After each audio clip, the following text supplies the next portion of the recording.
You have been walking with others for so long that you have forgotten how to hear your own footsteps.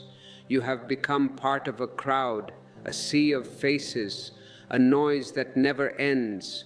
You follow their laughter, their pain, their goals, and you call it life. But deep down, in those quiet moments that you try so hard to avoid, you know none of it belongs to you. You are living a borrowed life. You are living a life that has been handed to you by others, by your parents, by your teachers, by your priests, by your politicians. They have given you a map, but it is not a map of your soul. It is a map of their fears, their limitations, and their expectations. And because you are following a map that is not yours, you feel lost. Listen to me carefully. The courage to walk alone is not about leaving others. It is not about running away to the mountains or hiding in a cave. It is about finding yourself. It is about coming home to your own being. And once you hear your own footsteps again, even silence becomes your companion. I am speaking to you today because I see your struggle. I see how you perform instead of feel. I see how you smile when there is no joy in your heart. I see how you agree when your soul wants to scream no. You have learned to be a plastic flower, beautiful to look at from a distance, but without fragrance, without roots, without life. In this talk, I will show you how to transform the fear of aloneness into the power of awareness. But before we go deeper, I ask you to do one thing. If you can feel this truth resonating in your chest, if you are tired of the noise and ready for the silence, show your support for this message. Subscribe to this channel, not to follow me, but to make a commitment to your own growth. When you click that button, you are saying yes to yourself. You are saying yes to the journey inward. You see, you will learn why walking alone does not mean isolation. This is the greatest misunderstanding in the history of human consciousness. People think that to be alone means to be lonely. They think it means to be without love, without friends, without connection. No, that is false. Walking alone means independence of soul. It means you are no longer a beggar. It means you are an emperor within your own being. I will take you through the layers of conditioning that make you cling to people, ideas, and identities that are not yours. We have to peel this onion layer by layer. It will be painful, yes, because you have held these illusions for so long that you think they are your skin, but they are not your skin. They are just clothes, dirty clothes that you have been wearing for centuries. And as each illusion falls away, you will see that being alone is not the absence of love, but the presence of truth. This is not a lesson about separation. Do not misunderstand me. I am not telling you to leave your wife, your husband, your children, or your friends. I am not telling you to destroy your relationships. I am telling you that your relationships are already destroyed because you are not there. You are absent. Two shadows are meeting. Two masks are talking, but the real individuals are hiding. This is an invitation into inner wholeness. I know the world has taught you to fear solitude. Look at your childhood. From the moment you are born, you are told that to belong is to survive, that to stand apart is dangerous. The child is small, helpless. He needs the mother, he needs the father. This biological dependence creates a psychological imprint. You learn that if you are alone, you will die. So you learn to fit in. You learn to belong. You learn to be liked, to never stand apart. You trade your authenticity for survival. You learn to perform instead of feel, to agree instead of no. And this becomes your habit. You become a robot. You say, I love you, but it is just a mechanical sound. You ask, how are you? But you don't really care.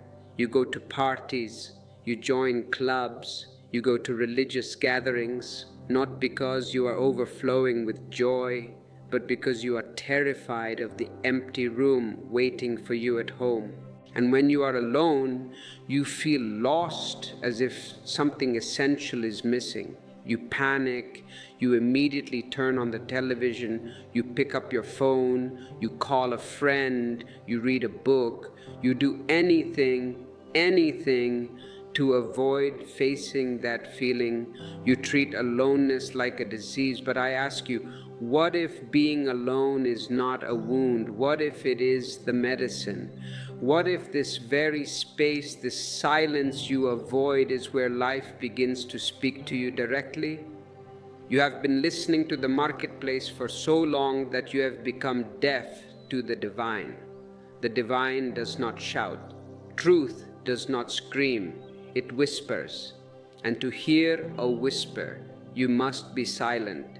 You must be alone. In this journey, I am not asking you to reject others. Rejection is negative. Rejection is a reaction.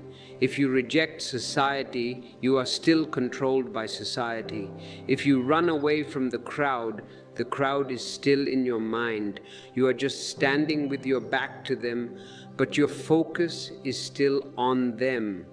I am asking you to meet yourself so deeply that whether you walk with 10,000 people or none, you remain complete. Imagine a lotus flower floating on the water. It is in the water, but the water does not touch it. It remains dry. That is how I want you to be. Be in the crowd, walk in the market, live in the family, but remain alone in your heart, remain untouched, remain centered.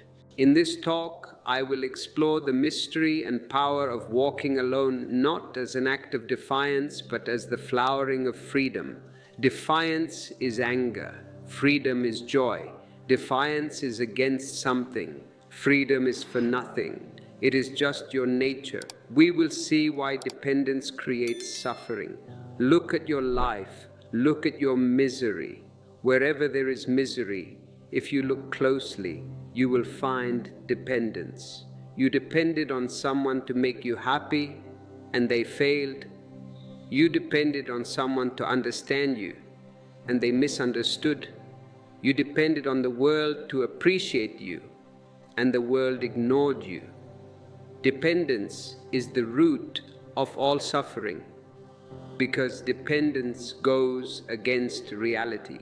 No one is here to fulfill your expectations. Everyone is here to live their own life. We will see how the crowd steals your individuality. The crowd hates the individual. The crowd wants sheep. It does not want lions. A lion is dangerous. A lion walks alone. A sheep is safe. A sheep follows the herd. The moment you try to be yourself, the crowd will attack you.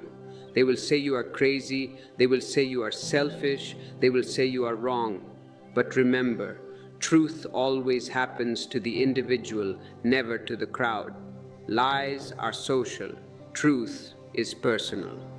And we will see why true connection only becomes possible after solitude. This sounds like a paradox, but life is a paradox. You think you connect with people when you are needy? No.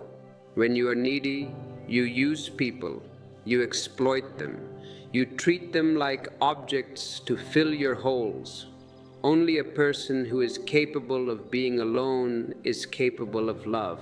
I will show you how to turn loneliness into meditation, silence into nourishment, and aloneness into love. There is a chemistry involved. Aloneness is the base metal, meditation is the fire. If you put your aloneness into the fire of awareness, it transforms into gold. It transforms into love. And somewhere in this hour, Perhaps you will feel the gentle pull of your own being, the one that has always been waiting for you beneath all the noise. It is a very soft pull. It is not like the pull of gravity that drags you down.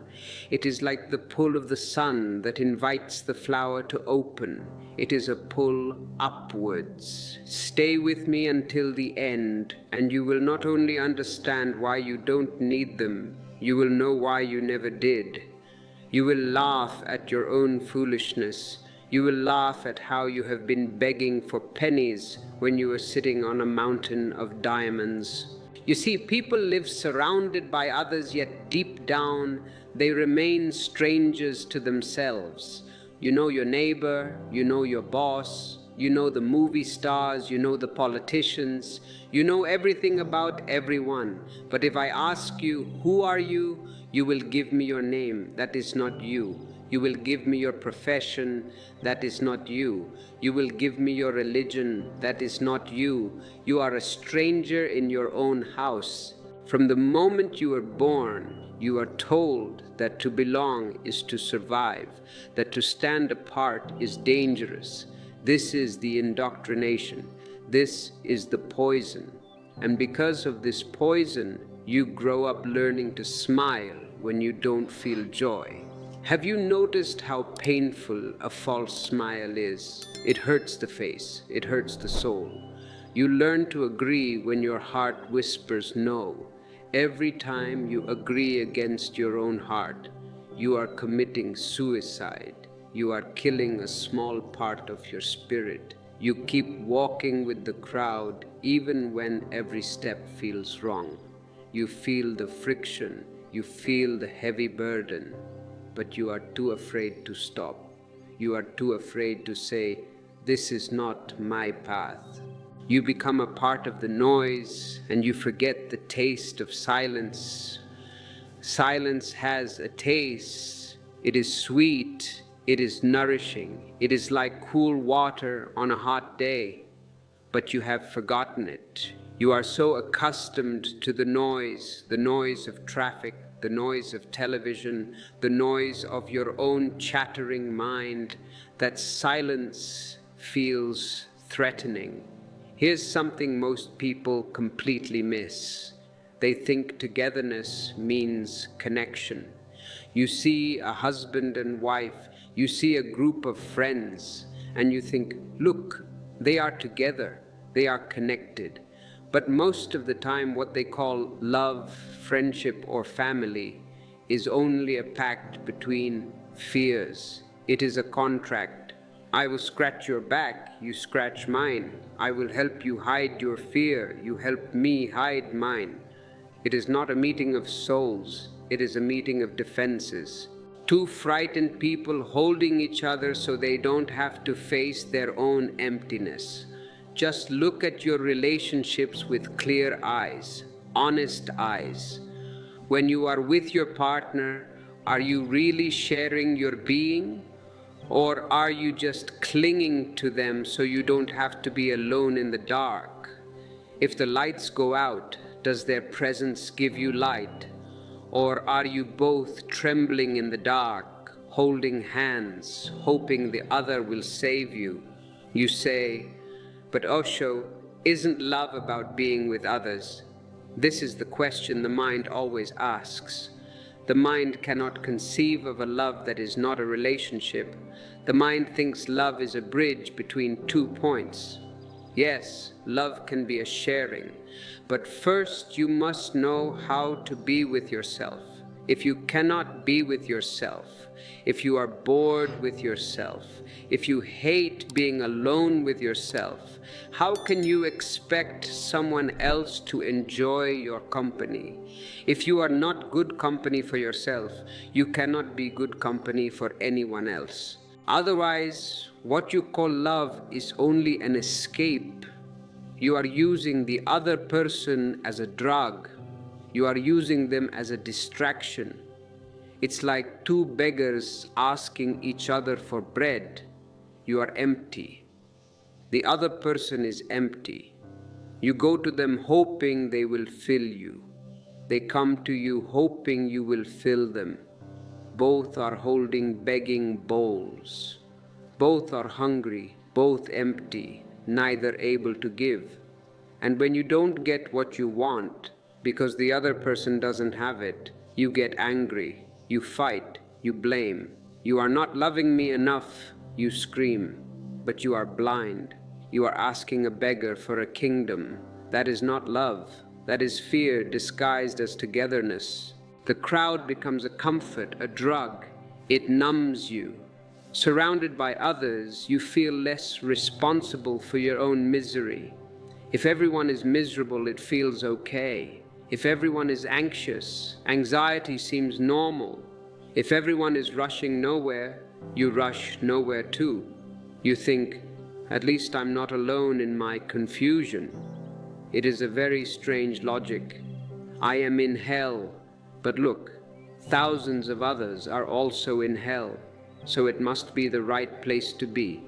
And so you cling to people, to groups, to beliefs.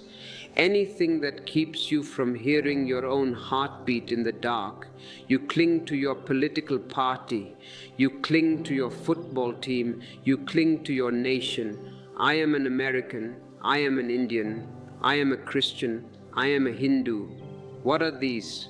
These are just ways to hide. These are just bigger crowds to get lost in. Why do you think crowds exist? Have you ever wondered? Why do humans herd together like sheep? Why do you think every religion, every ideology, every movement gathers so many lost souls? Because being in a crowd gives you a false sense of safety. It is biological. In the jungle, the animal that strays from the herd gets eaten, so the fear is deep in your bones. But you are no longer in the jungle. You are a conscious being. The rules of biology are for the body, not for the soul. For the soul, the crowd is death. You disappear in the mass, and the fear of yourself disappears with it. You can sleep while you walk. You don't have to think. You don't have to choose. The crowd decides for you. The crowd tells you what is right and what is wrong. The crowd tells you what to wear, what to eat, who to hate, who to love. It is very easy. It is very comfortable. But safety is not peace. Comfort is not fulfillment. A prisoner is safe in his cell. He gets food, he gets shelter. But is he alive? No. He is just existing. When you are part of a crowd, you are no longer an individual. You have committed spiritual suicide. You are only a reflection of others. You have no original face. You have no original voice. You are an echo. You laugh because they laugh. Watch yourself next time you are in a group. Someone tells a joke. It is not even funny, but everyone laughs, so you laugh too. Why?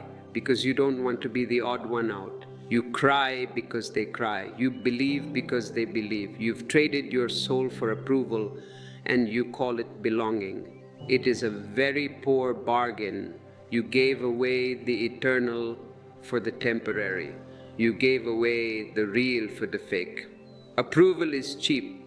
Anyone can get approval. Just conform, just obey, just crawl. But to get a soul you have to stand up. You have to risk. What I am saying might sound harsh, but listen carefully. I am not here to comfort you. Comfort puts you to sleep. I am here to wake you up. And waking up is often shocking. Cold water on the face is harsh, but it wakes you up. I am not against togetherness.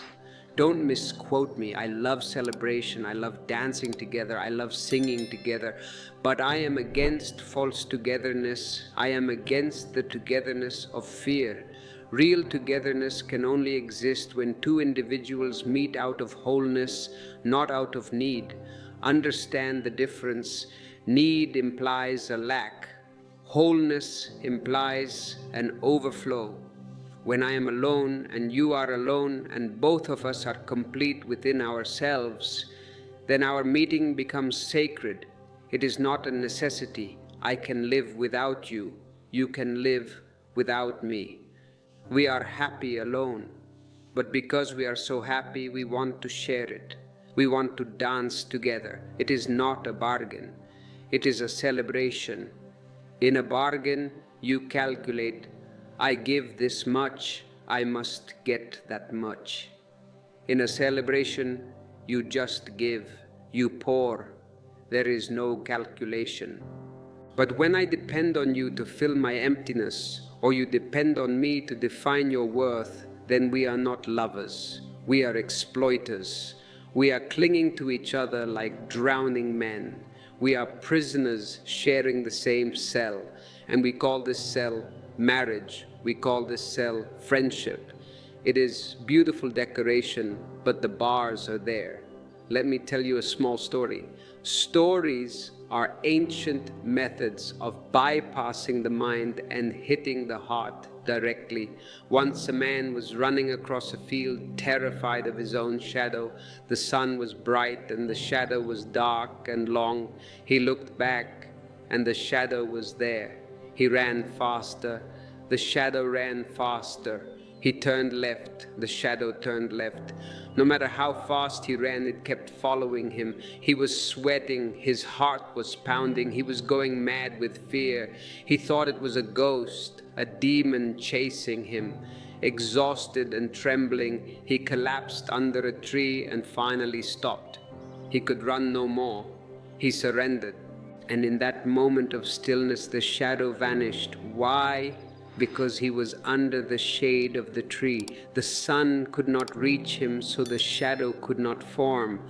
The man laughed and said, it was never chasing me. I was the one running. So it is with your loneliness. It is exactly the same. You are running. You are running from one activity to another, from one person to another, from one distraction to another. And because you are running, the shadow of loneliness follows you. You think it's chasing you, but it only exists because you keep running from yourself.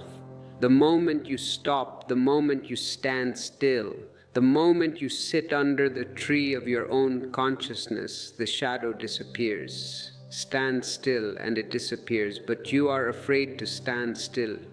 You think if you stand still, the monster will catch you. The monster is your own creation.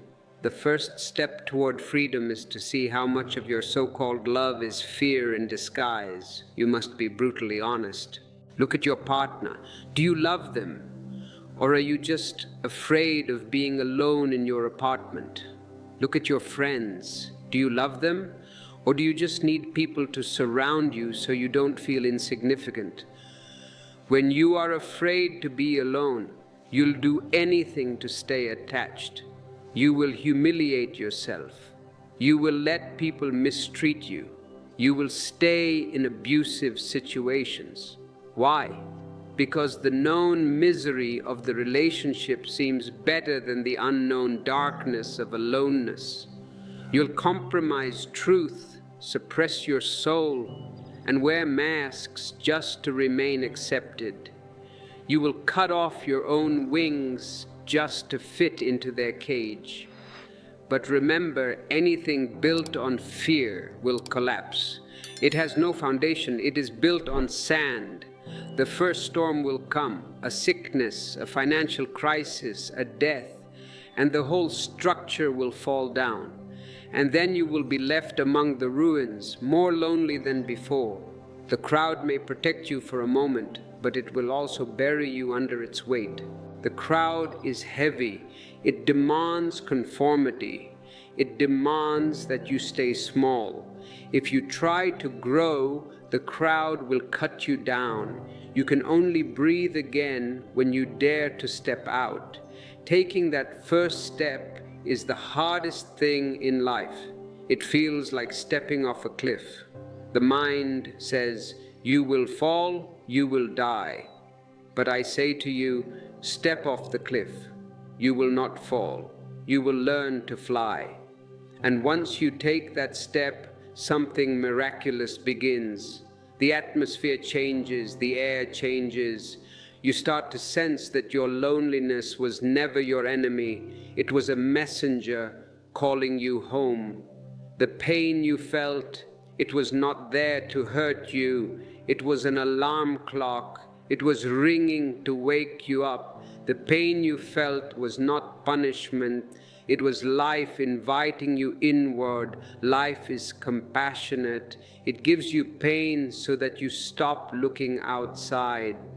If the outside world was perfect, if everyone loved you perfectly, if you never felt lonely, you would never turn inward. You would remain on the surface forever. So the loneliness is a blessing. It forces you to search for something deeper. But few listen. Most people just take a painkiller. They drink alcohol, they take drugs, they watch movies, they numb the messenger so they don't have to read the message. They run back to the noise thinking silence will destroy them. They are terrified of the void. They think, if I stop thinking, I will cease to exist. Yet the truth is the opposite. Silence is what saves you. Silence is not death. Silence is the source of life. You came from silence and you will return to silence. So pause with me here, right now. Don't just listen to my words. Do what I am saying. Stop. Feel this moment without reaching for anyone, without thinking of who might agree or disagree. Forget your friends, forget your enemies, forget your family. Just be. Just feel yourself as you are. Feel your body. Feel the energy inside your hands. Feel the breath moving in and out of your nostrils. In this stillness, in this simple awareness, you begin to see that you were never missing people. You were missing yourself. The hole in your heart was not the shape of a lover. It was the shape of your own soul.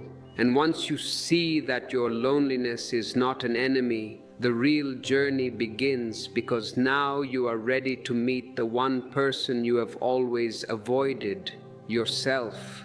This is the most important meeting of your life. You have met thousands of people, but you have missed the one who matters most. When you begin to sit with yourself without the distractions of the crowd, something extraordinary starts to unfold. It is like a flower opening in the early morning. It happens slowly, you cannot force it. A quietness, a spaciousness, a lightness you had forgotten existed. You feel a weight lifting off your shoulders, the weight of expectations, the weight of masks. At first it feels strange, even uncomfortable. Yes, it will be uncomfortable. Why? Because you are detoxing. You have been addicted to noise for so long that silence feels like withdrawal symptoms. For the first time, you are meeting yourself without masks, without movement, without escape.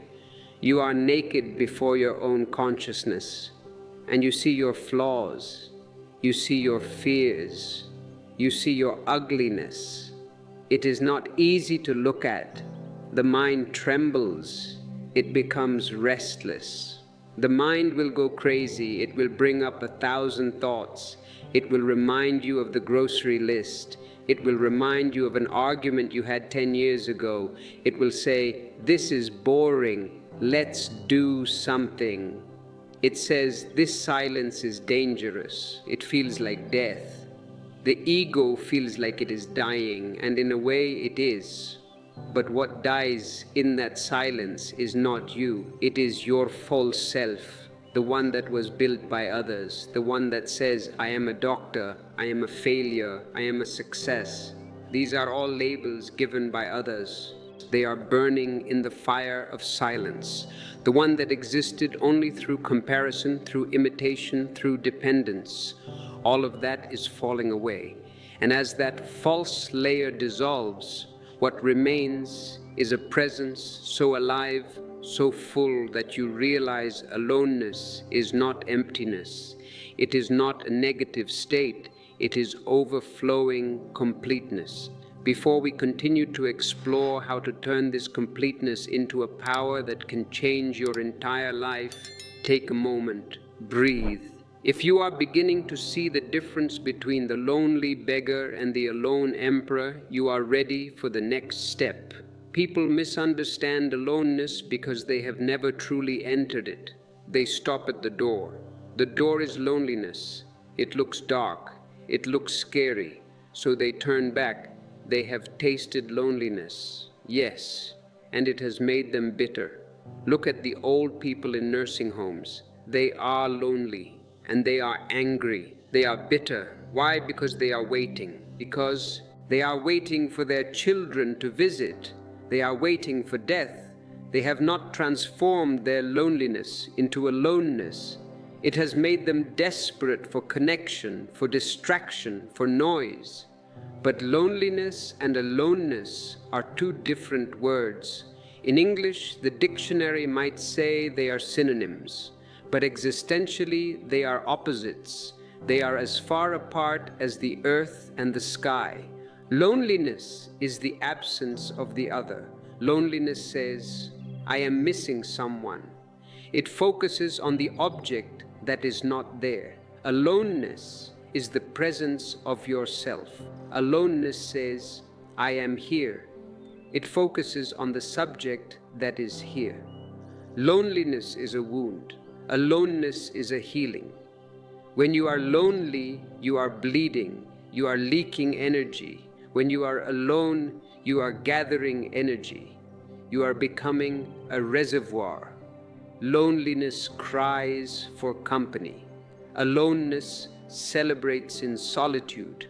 The person who is truly alone, meaning truly all one, truly integrated, is so happy with himself that he dances, he sings, he doesn't need an audience. The song is enough, the dance is enough. When you are lonely, you wait for someone to arrive and fill your emptiness. You are passive, you are a victim. Why doesn't he call? Why doesn't she come? But when you are alone, you realize there is nothing missing. You check your inner house and you find it is full of furniture, it is full of light. You are the arrival. You don't need to go anywhere. You have arrived. You are the guest and the host. You are the temple and the worshipper. There is no separation. You bow to yourself. You respect yourself. You love yourself. Not in an egoistic way, not as Narcissus looking in the pool, but in a deep spiritual way. You recognize the divinity within you. I have always said that in aloneness you stop seeking approval. Why would you seek approval? Who are you trying to impress? When you are alone, there is no one to impress. And when you stop trying to impress, you become real, you become authentic. Because you begin to hear your own truth for the first time.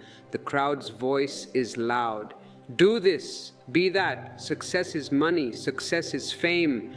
But your truth is very quiet. It says, just be yourself, just enjoy this moment. And that truth has a fragrance that no crowd can give you. This fragrance is what we will explore next. We will see how this inner authority changes how you walk, how you talk, and how you love. Because believe me, once you have this fragrance, the bees will come, but you will not be chasing them. When you no longer look outside for validation, you discover an inner authority. This is not the authority of a dictator. It is not the authority of power over others. It is not the authority of domination. It is the authority of deep knowing. It is the authority of your own experience. When you know, you know. You do not need the Pope to confirm it. You do not need the scriptures to certify it. If you have tasted salt, you know it is salty. You do not need a scientist to prove it to you. This inner authority changes your entire movement in the world. You act not because someone tells you to, but because life moves through you naturally. You are no longer a puppet. Until now, society has been pulling your strings. Be a good boy, pull the string. Be a successful man, pull the string. And you danced. But in aloneness, you cut the strings. You become the master of your own destiny. Then every gesture becomes grace. Every silence becomes a song. You start to notice small things that you were too busy to see before. The wind touching your face. Before, it was just wind. Now it is a caress from the universe, the rustle of leaves. Before it was just background noise.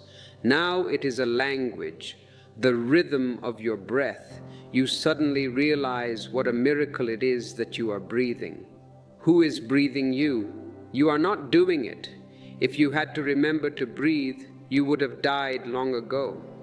You would have forgotten while you were sleeping. Something vast, something intelligent is breathing you. Life is no longer a goal to reach. It becomes a dance to enjoy. The ambitious mind always has a goal. I must reach the top of the mountain, and because the mind is focused on the peak, it misses the flowers on the path. It misses the beautiful birds singing in the trees. The person who knows how to walk alone enjoys the walk itself. The destination is irrelevant. The path is the goal. And you see, the mind fears this emptiness because it cannot control it. The mind is a control freak. It wants to measure everything. It wants to label everything. This is good, this is bad, this is useful, this is useless. The mind is a shopkeeper. But aloneness is not a shop. You cannot sell it. You cannot buy it. It is vast, like the sky. How can you measure the sky? How can you control the wind? The mind only knows how to fill. It is like a bucket with a hole in it. You keep pouring in money, power, sex, knowledge, but the bucket is never full. The mind says, more, more, more. But aloneness is the art of emptying. It is the art of throwing out the furniture so you can have space. It cannot understand that something can be full precisely because it is empty.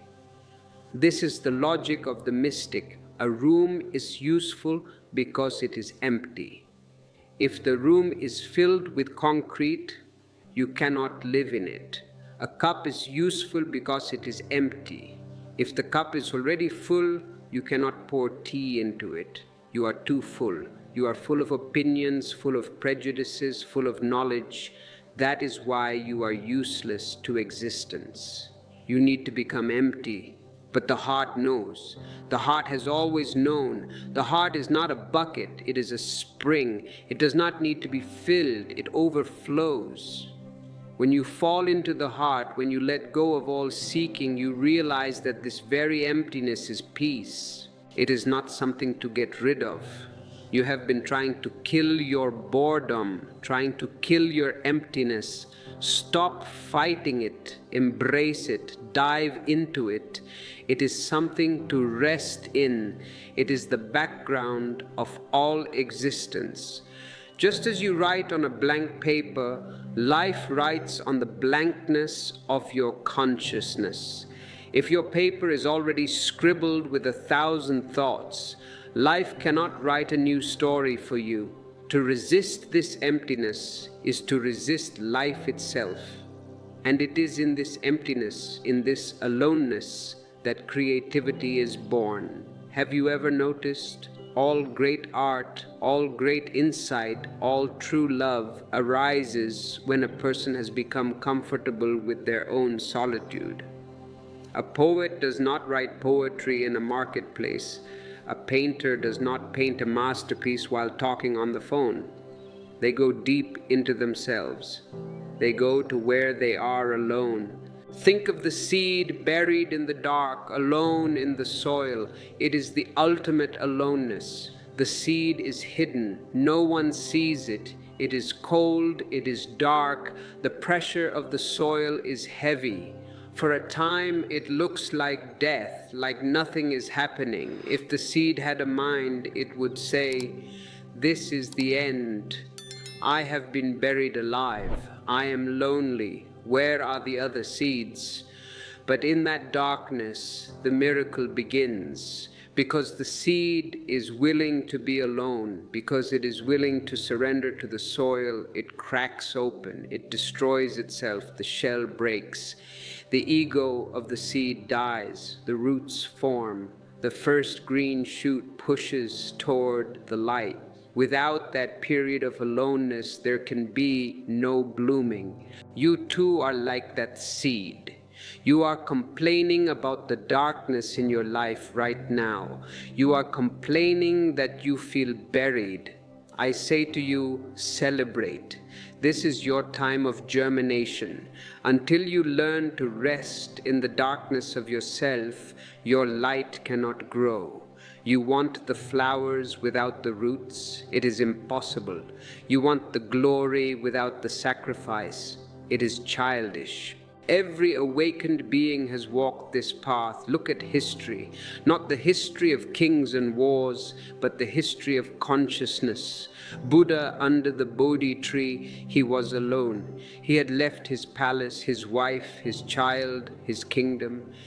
He sat alone, and in that aloneness, the universe descended upon him. Jesus in the desert, 40 days and 40 nights, facing the devil, which is nothing but his own mind, facing the temptation to return to the crowd. Lao Tzu wandering alone through the mountains. When they asked him to write down his wisdom, he tried to run away. He said, "Truth cannot be said." He was a man of solitude. All entered their own solitude and emerged with light in their eyes. They did not come back empty-handed. They brought the greatest treasure possible, themselves. They discovered that to be alone is to be one with existence. This is the great secret. When you are with people, you are separate. You are you and they are them. There is a boundary, but because in aloneness, the boundary dissolves. You are no longer separate from the trees, the rivers, the stars. There is no one to distract you from the connection. You are part of the same rhythm. You realize that even when there is no one beside you, life itself is holding your hand. The sun warms you. Is that not a touch? The air fills your lungs. Is that not a kiss? The earth supports your feet. Is that not an embrace? You have been looking for love in small, neurotic human beings, while the whole universe has been making love to you every moment. But you cannot reach this beauty by force. You cannot make it a project. Okay, Osho, I will go to my room and I will force myself to be one with the universe. No, it will not work. You will just get a headache. You must allow it the way you allow sleep to come gently without demand. If you try to force sleep, you will stay awake. You have to let go. So how do you do it? It is simple yet difficult because you are addicted to complexity. Sit silently. Listen to your breath and let the noises of the world fade like echoes in a faraway valley. Don't fight the noise. Don't shout at the neighbors to be quiet. Let the traffic be there. Let the dog bark. Just don't get involved. Let the sounds pass through you like birds flying through the sky. They leave no trace. Slowly a different sound appears. It is not a sound that comes from the outside, the sound of your own being. In the East, we call it anahata nada, the soundless sound. It is the sound of one hand clapping. It is not a sound that the ears can hear, but the heart can feel it. The whole body can vibrate with it. It is a hum. It is a subtle electricity.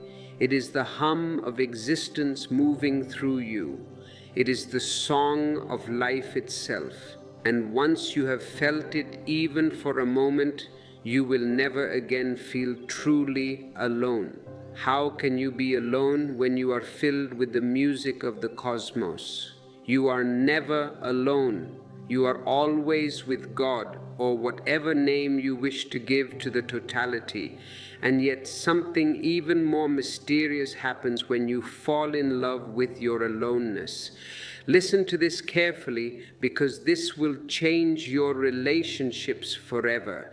This is the key that opens the lock of love.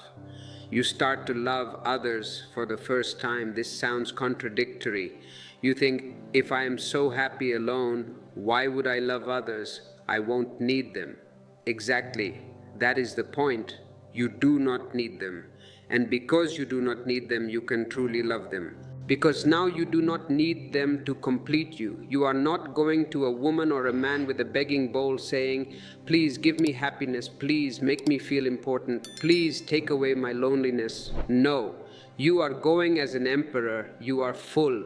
Your cup is running over. You share with them from your fullness. You are not asking for something. You are giving. And you are giving not because you want something in return, not even gratitude. You are giving because you are overburdened with your own joy. You have to give it like a rain cloud. The cloud is heavy with water. It has to rain. It does not care if the rain falls on rocks or on the garden. It just rains. It is a relief for the cloud to rain. You are not holding on. You are letting go. This is the paradox. The more alone you are, the more capable you become of love. The person who cannot be alone is incapable of love. They can only depend, they can only possess, they can only cling, and clinging destroys love. Before, your love was a transaction. Be honest. Look at your past loves. It was a business deal. I give you affection, you give me security. I give you sex, you give me money. I give you attention, you give me ego boost. It was a marketplace, and like any business, there was conflict. You didn't pay me enough. You breached the contract, but now it becomes a fragrance of your being. You love because you cannot help it, just as a flower cannot help releasing its perfume. If nobody walks by the flower, does it stop releasing its fragrance? Does it say, there is nobody here to smell me, so I will hold it in? No, it releases it for the sheer joy of releasing. Even if the flower is deep in the jungle and no human ever sees it, it is still fragrant. So remember this, aloneness is not a curse, it is a blessing. It is the door to freedom, the foundation of love, the source of creativity. It is the only way to become a human being in the true sense. Otherwise, you are just a sheep in the flock. Once you have learned to be alone, you can walk through the world like a king, not because you rule others, but because you no longer need to. Ruling others is a sign of weakness. Only a person who is weak inside wants to dominate others to feel strong. A person who is strong inside has no interest in power. He has the power of his own soul. You are rich within yourself, and yet once you taste this beauty, something paradoxical happens. I have to repeat this because it is so important. You begin to love others for the first time, not out of need, but out of overflow. Let's look deeper into why your previous relationships failed. Why did they bring so much pain? Why did the honeymoon always turn into a nightmare? There comes a moment in every life when the sweetness of company begins to taste bitter. Have you felt it? You are with your friends. You are laughing, drinking, talking, and suddenly in the middle of the party, you feel a sudden distaste. You feel, what am I doing here? What is the point of this empty chatter? When the comfort of being understood starts to feel like a cage. You wanted someone to understand you. They understood you, and now they have defined you. Oh, he is like this. She is like that. They have put you in a box. And now you feel suffocated by their understanding when love, the same love that once made you feel alive, begins to suffocate you. It feels like a chain around your neck. The arms that were hugging you are now strangling you. You may not even notice it at first. It happens slowly, quietly, like dust settling on a mirror, until you can no longer see your own reflection. You lose yourself bit by bit. One compromise today, another compromise tomorrow. I won't wear this dress because he doesn't like it. I won't speak my mind because she will get upset. And one day you look in the mirror and you don't know who is looking back. You start depending on others for your peace, for your happiness, for your worth. You become a slave, and the worst kind of slave, a spiritual slave. You begin to believe that without them you will fall apart. If he leaves me, I will die. If she doesn't love me, I am worthless. This is madness. You were alive before you met them. You will be alive after they leave. Why do you pretend you are so fragile? But this is the great misunderstanding. What you call love is often just emotional hunger, a longing to fill the emptiness that you have never dared to face. You are trying to stuff another person into the hole in your soul. It doesn't fit, you say, I can't live without you. And you believe it to be romantic. Poets write about it, singers sing about it. I can't live without you, baby. It sounds sweet. But in truth, it is the language of addiction. Replace the word you with alcohol. I can't live without alcohol. Is that romantic? No, it is a sickness. To say, I can't live without you, is a sickness. It means you have lost your center. You are addicted to the idea that someone else can complete you, that someone else can give meaning to your life, but no one can. It is an impossible task. You are asking a human being to do the job of God. You are asking a limited, flawed, confused human being to give you absolute fulfillment. They cannot do it. And when they fail, you hate them. Most relationships are born not from wholeness, but from hunger. Two incomplete beings meet, each hoping the other will heal their wound. It is like two people with broken legs leaning on each other. They can stand for a moment, but if one moves, both fall. For a moment it seems to work. The intoxication of the new, the chemicals in the brain. You feel lighter, more joyful, more alive. You call it love, but it is only relief. It is relief from the burden of your own loneliness. You have distracted yourself successfully. The temporary silence of your inner pain, it is an anesthetic, but like all drugs, the effect wears off. Soon the silence ends and the same emptiness returns. And this time it is worse, because now you are disappointed. You thought you had found the answer. Now, mixed with resentment, you begin to blame the other for not giving you enough. You have changed, you accuse them. You are not the same man I married. You are not the same woman I fell in love with. Of course not. Nobody remains the same. Life is a flux, but you are not blaming them for changing. You are blaming them because your drug has stopped working. You blame them for not understanding you enough, for not loving you the way you expected. And they do the same. They are also blaming you. You don't make me happy anymore. It is a tragedy. Two people who came together to be happy are now making each other miserable.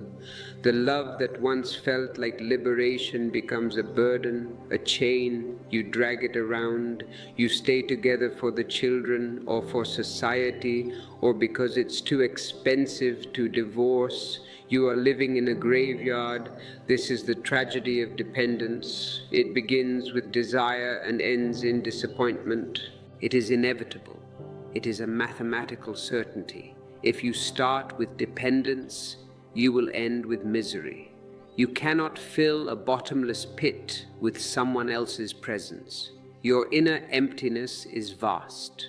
It is infinite. No finite person can fill it. You can throw the whole world into it, money, power, lovers, and it will still be empty. You can only fill it with awareness.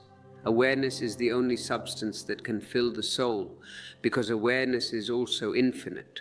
Light fills darkness effortlessly. When you depend on someone to complete you, you are not in love.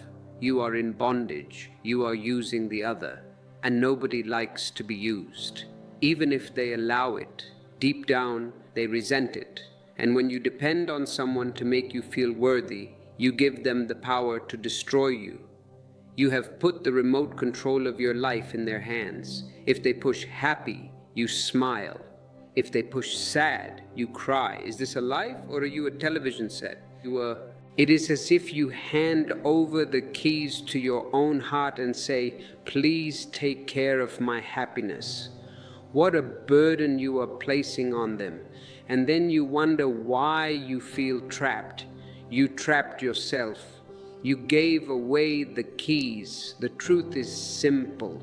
No one can carry your soul for you. You have to walk on your own feet. No one can give you the peace that comes only from knowing yourself. Peace is not a gift, it is a discovery. You have to dig for it within your own ground. You can lean on someone for a while, yes. We all need support sometimes. Life is hard, but if you forget how to stand alone, even the sweetest support will turn sour. The crutch will become a part of your body and your legs will wither away. Dependency breeds resentment because it cannot sustain joy. Joy comes from freedom. A bird in a cage is fed, protected, safe. But does it sing the same song as the bird in the wild? No. The song of the caged bird has sadness in it. The song of the wild bird has glory in it. When you love from a place of need, you are not loving the person, you are loving what they give you. You love the function they perform. If your car stops running, you don't love it anymore. If your lover stops serving your ego, you don't love them anymore. That means you never loved them, you loved the service, and the moment they stop giving it, the love turns into anger. I did so much for you, you scream. I gave you the best years of my life. This is the language of a merchant who has been cheated. You will notice how quickly I love you becomes you don't care about me when expectations go unmet.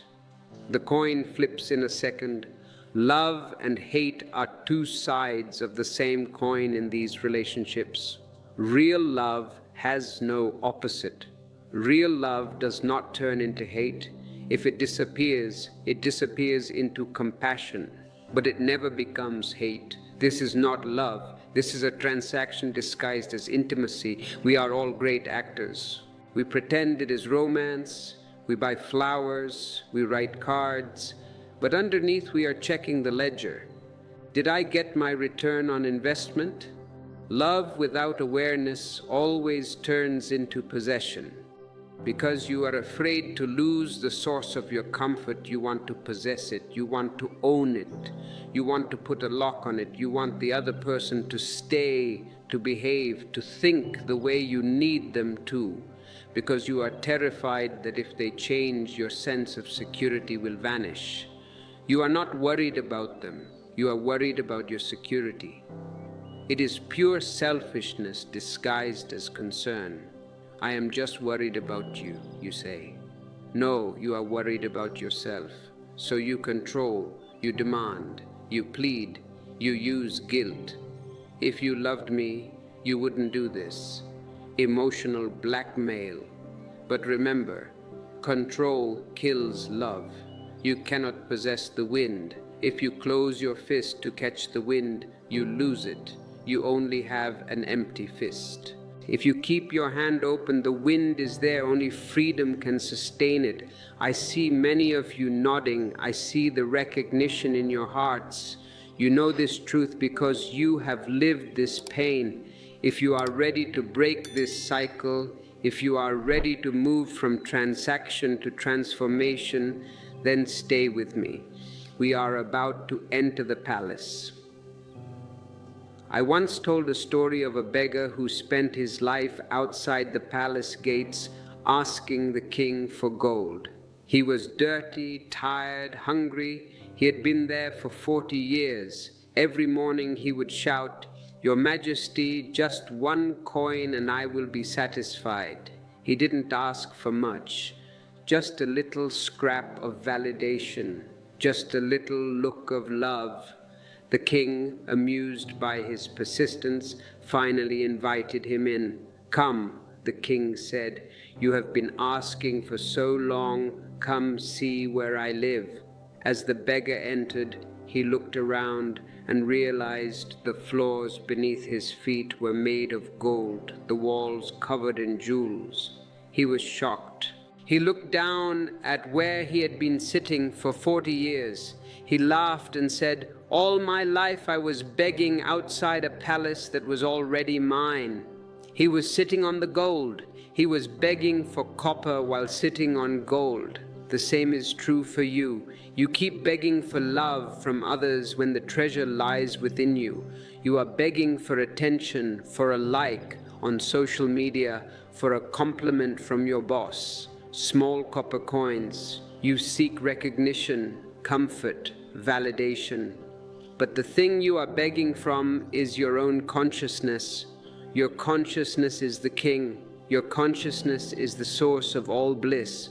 Why are you asking the world for it? When you come to me empty, you are full.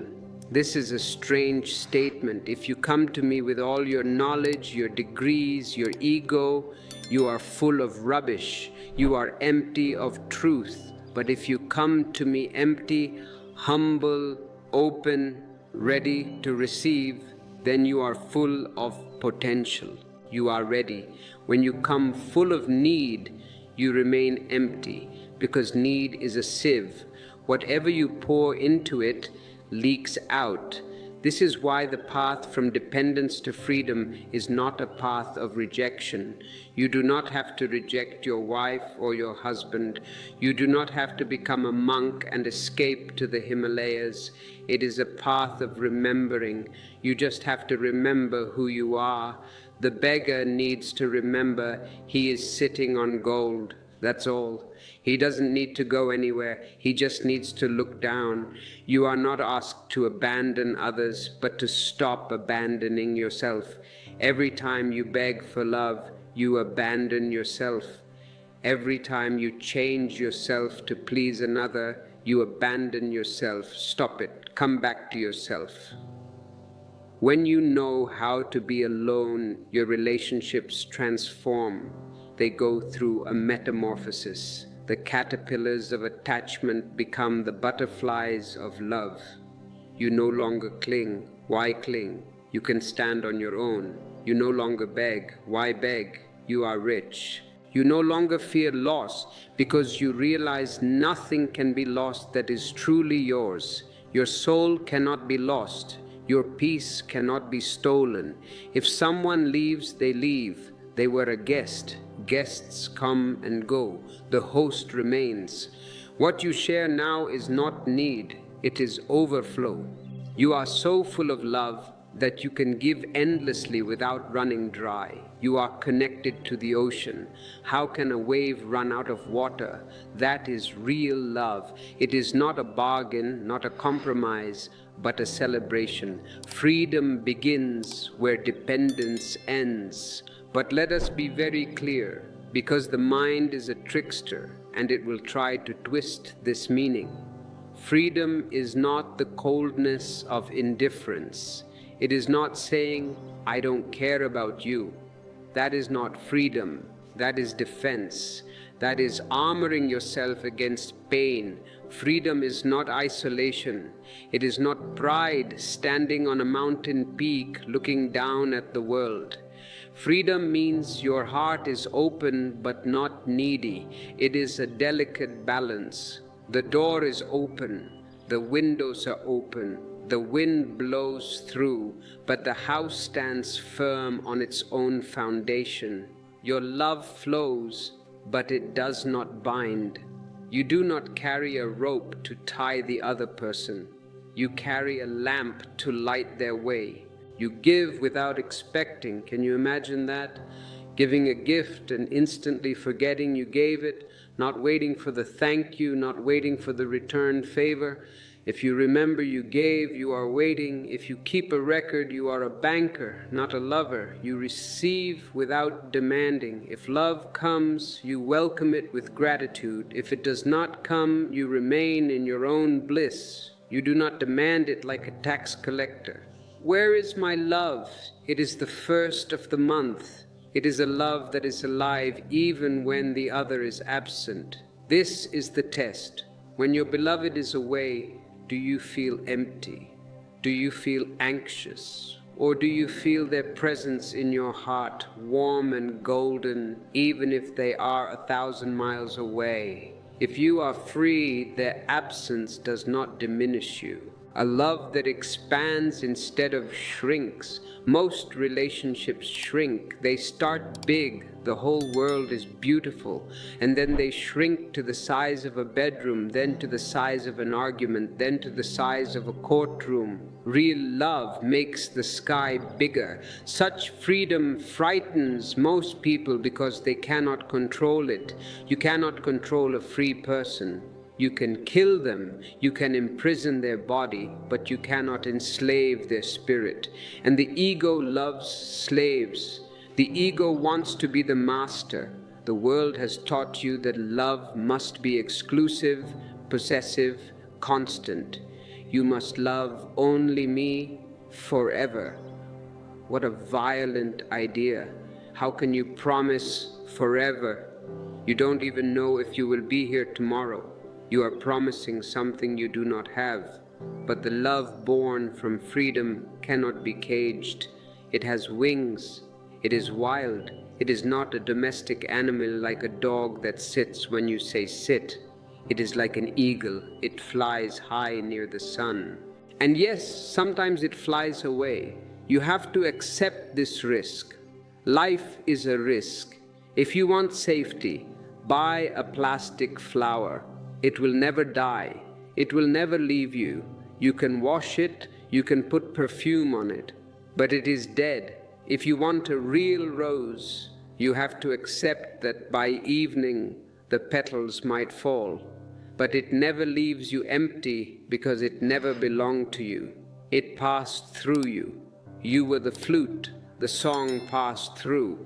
The song is gone, but the flute is still vibrating with the music.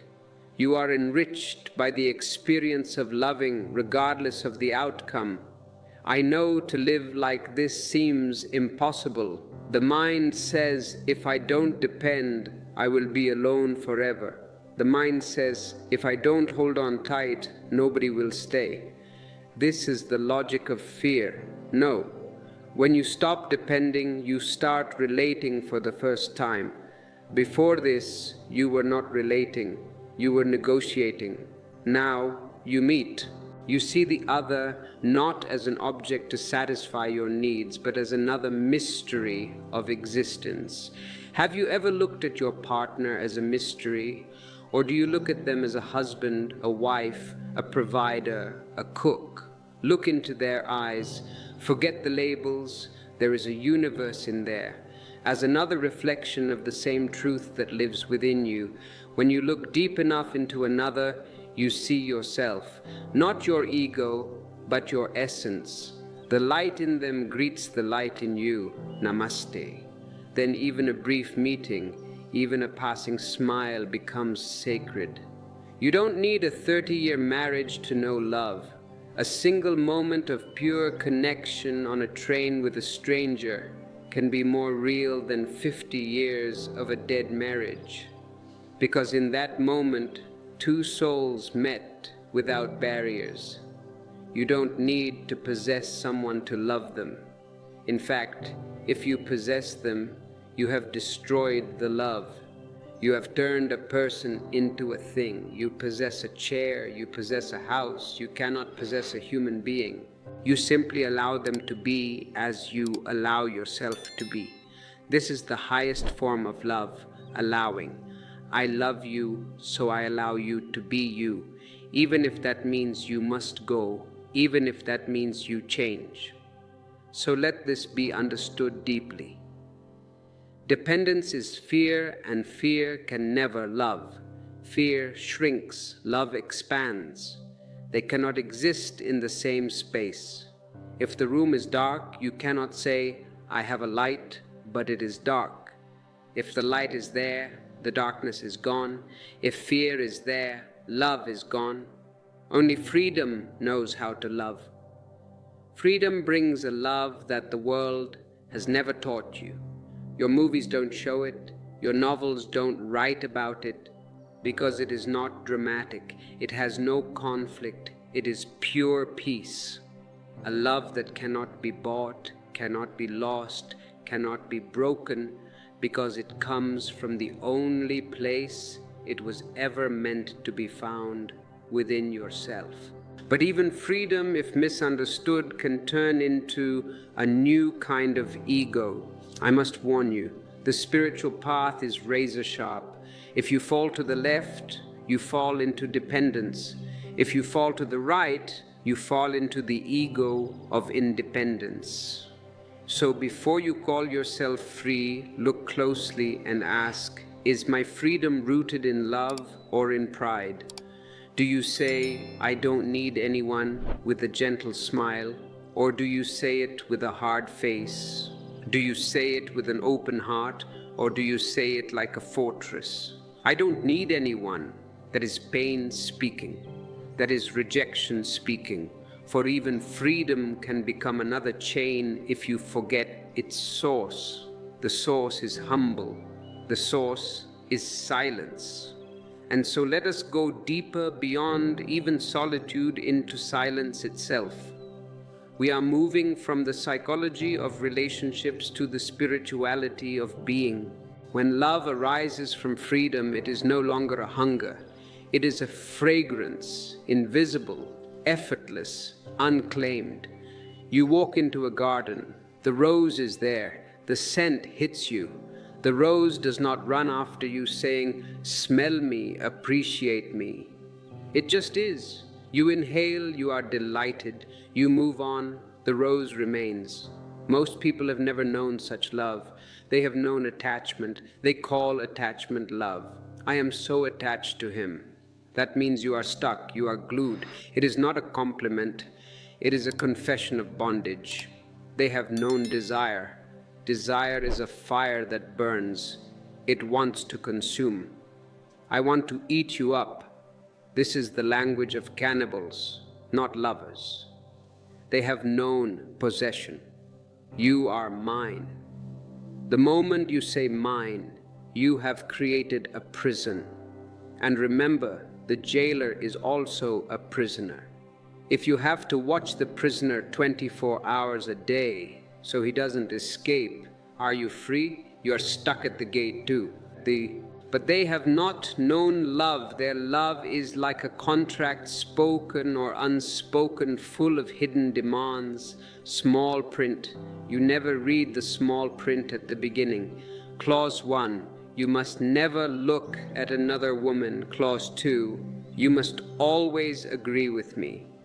And then 5 years later you say, I didn't sign this, but you did. You signed it with your neediness. I will love you if you stay the same. I will love you if you make me feel secure. I will love you if you never leave.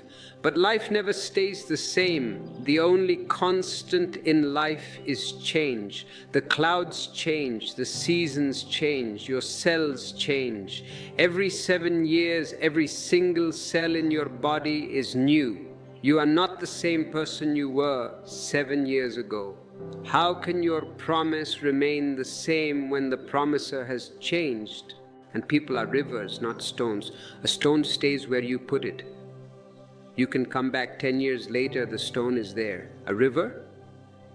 It is flowing. It is moving toward the ocean. If you try to hold a river in a bucket, it becomes stagnant water. It stinks. To try to own love is to destroy its spirit. You are killing the very thing you want to keep. Real love cannot be owned. It can only be shared. It is like the air.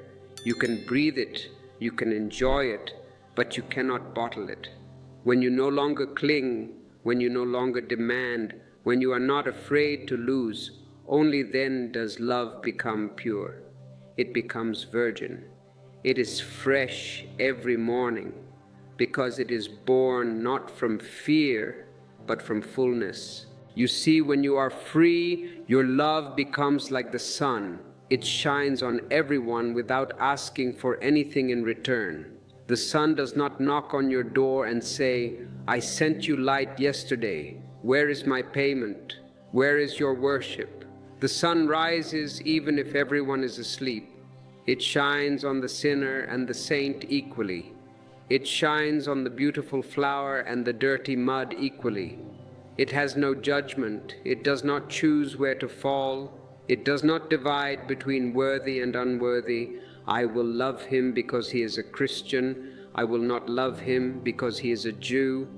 I will love her because she is beautiful. I will not love her because she is ugly.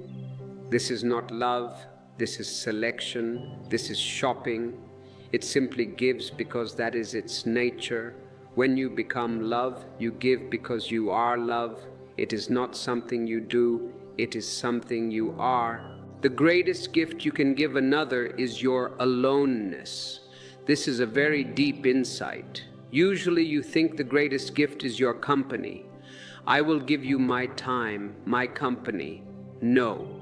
The greatest gift is your aloneness, meaning your wholeness, because that aloneness carries no need. It is clean, it is light, it does not burden the other. When you are with someone and you don't need anything from them, you make them free. You give them space to breathe. You give them dignity.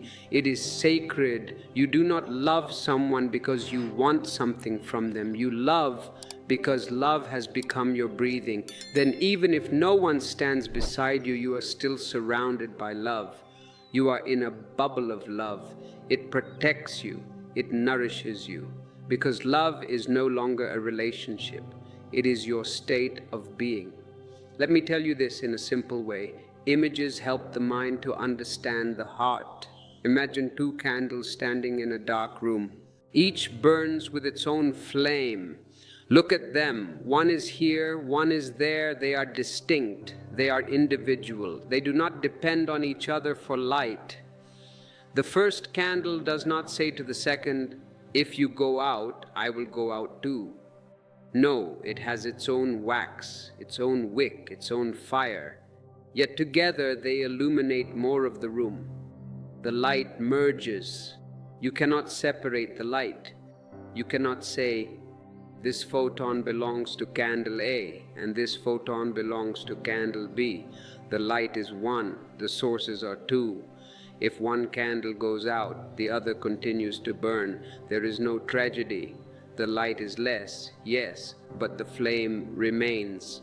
That is what love should be. Two flames that share their light without trying to control the other's fire. You do not try to blow out the other person's light to make yours look brighter. You do not try to steal their wax. When you love like this, there is closeness, but there is also space. Khalil Gibran said it beautifully. Let there be spaces in your togetherness. Let the winds of the heavens dance between you. There is connection, but there is also freedom. You can hold someone's hand without holding their soul. The hand is physical, the soul is free. Hold the hand tenderly, but do not grip. You can walk beside them without making them follow your path. Walk your way, I walk mine. If we walk together for a while, beautiful. If our paths diverge, beautiful. Goodbye, my friend, with love. This love does not say, "You are mine." It whispers, "You are free, and I rejoice in your freedom." I want to pause here. I want you to feel the weight of these words, or rather, the weightlessness. Imagine loving someone enough to rejoice in their freedom, even if that freedom takes them away from you. That is the ultimate test. If you can smile while they fly away, knowing they are happy, then you have known love. If you cry and scream, you have only known attachment. Most people are terrified of this kind of love because they confuse freedom with distance. They think, if we are free, we will drift apart. They think that if they do not possess, they will lose. But the truth is the opposite. The more you try to hold someone, the faster they slip away. It is like trying to hold water in your hands. Squeeze tight and the water rushes out through your fingers. Keep your hands open, cupped gently, and the water stays. Love is like a bird. It sings only when it's free. Have you seen a bird in a cage? It may chirp, but it does not sing the song of the sky. Its eyes are sad. Its wings are useless. The moment you close your hands around it, the music stops. You have killed the songstress. So let your love be a song, not a cage. Let it be a space where both can grow, where both can breathe, where both can laugh without fear. A relationship should be a greenhouse for the soul, helping each person to reach their own sun. You see, the ego cannot understand this. The ego is very primitive. It operates on the logic of the caveman. I hunt, I eat, I own. The ego says, if I love you, you must love me back. But love is not a business. It is not a trade. It is not something you do. It is something you become. When you are truly in love, you are not the doer. You disappear. Have you noticed? In the moments of deepest love, whether in sex or in silence or just looking at the moon together, the I disappears. There is no I am loving you. There is just love happening. Love itself moves through you. You are possessed by a greater force. You are simply a flute, and existence plays its song through your hollow being. If the flute is full of mud, the air cannot pass. If you are full of ego, love cannot pass. You must be hollow. You must be empty. That is why I tell you, become empty and you will be filled with love. Become silent and you will hear love's music everywhere. When love is free, it heals. It is therapeutic. It does not heal through effort. You don't have to play doctor. You don't have to fix the other person. I will change him. I will save her. No, that is aggression. It heals through presence, just being there, spacious, loving, non-judgmental. That space allows the other person to heal themselves. When two beings meet in this freedom, their connection is like prayer. It is no longer social, it is spiritual. There is intimacy without fear. Usually intimacy creates fear because you are afraid the other will see your ugliness. But when you are free, you hide nothing. This is me. Take it or leave it. And in that honesty, fear vanishes. Closeness without control. We are close, but I do not own you. Tenderness without expectation. I am kind to you not because I want a reward, but because my heart is soft. You are not trying to fix each other. You are simply sharing the miracle of being alive together. Look, we are here on this spinning rock in the middle of nowhere. Is it not amazing? You are mirrors reflecting each other's light, yet never losing your own. And when such love happens, it transforms everything it touches. It changes the atmosphere of your house. Your children feel it. Your plants feel it. Even your dog feels it. Your laughter becomes deeper. It comes from the belly, not just the throat. Your silences become sacred. You can sit together for hours without saying a word, and it is not awkward. It is communion. Your very presence becomes medicine for those around you. People will just like to sit near you. They won't know why. They will say, I just feel good when I am around you. That is the vibe of freedom. I remember once when I spoke of love, someone asked me a very practical question, a fearful question. But Osho, if I love without possession, won't I be taken advantage of? Won't people use me and throw me away? This is the fear of the mind. The mind thinks innocence is weakness. I smiled and said, "You cannot be taken advantage of if you expect nothing." Think about it. How can someone cheat you if you are not trying to gain anything? You can only be cheated if you are greedy. The con artist can only trick the greedy man. He says, "Give me $100 and I will give you $1,000. The greedy man gives and loses. The man who is not greedy says, "I don't need $1,000 and keeps his money." You can only be taken advantage of when you have demands, when you have hooks in the other person. I gave you my love, now you owe me your life. Then if they leave, you feel robbed. But if you gave love as a gift, simply a gift, they cannot rob you. When your love expects nothing, it cannot be wounded. You are invulnerable, not because you are hard, but because you are transparent. The arrow passes right through you. It cannot be betrayed. Betrayal requires a contract. If there is no contract, there is no betrayal. You promise to stay. No, I promise to love you in that moment. Now the moment is gone. It cannot be destroyed. You love because it is your joy to love, not because you hope to gain something from it. And in that giving, you receive more than you could ever imagine, because what you give returns to you multiplied through the very act of sharing. The joy is in the giving itself. The reward is instant. Love born of freedom is the greatest revolution. It is greater than the French Revolution, greater than the Communist Revolution. Those changed governments. This changes consciousness. It overturns the old order of ownership and fear. It destroys the politics of the family, the politics of the husband and wife. It challenges the belief that happiness comes from another. It declares independence. It makes every relationship sacred because it removes the shadow of control.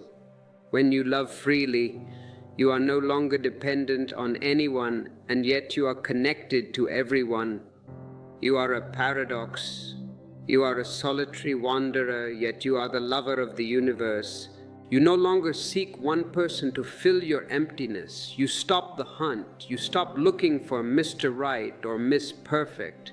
You see that every being, every tree, every star, every breath is a reflection of the same beloved. The face of the beloved is everywhere. You look at the tree, it is God. You look at the rock, it is God. You look at your enemy, it is God playing a role. But beware, I must warn you again, the mind is cunning. Even freedom can become a new kind of bondage if the ego claims it. If you say, "I am free and I need no one," and you say it with arrogance, you have simply built another prison made of pride instead of fear. You have moved from the prison of attachment to the prison of isolation. Both are prisons. True freedom has no arrogance. It is humble, it is soft, it is grateful, it does not shout. When you are truly free, you can walk into a crowd and remain untouched. You don't have to run away. You can be in the marketplace, but not of the marketplace. You can love deeply and still be alone within. You can give yourself completely, knowing that nothing can be lost because nothing ever belonged to you in the first place. This is love without chains, love that breathes, love that blesses, love that liberates. It is not the love the world has taught you. Forget what you learned in movies. Forget what you learned in romance novels. That is trash. That is poison coated with sugar.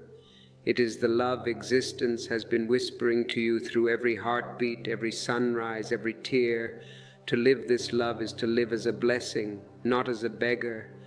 And when such love flowers in you, it becomes impossible to destroy because it is not yours. It belongs to the whole. You are just the channel. And this brings us to the deepest layer of all. We have talked about solitude. We have talked about love. Now we must talk about the source of both.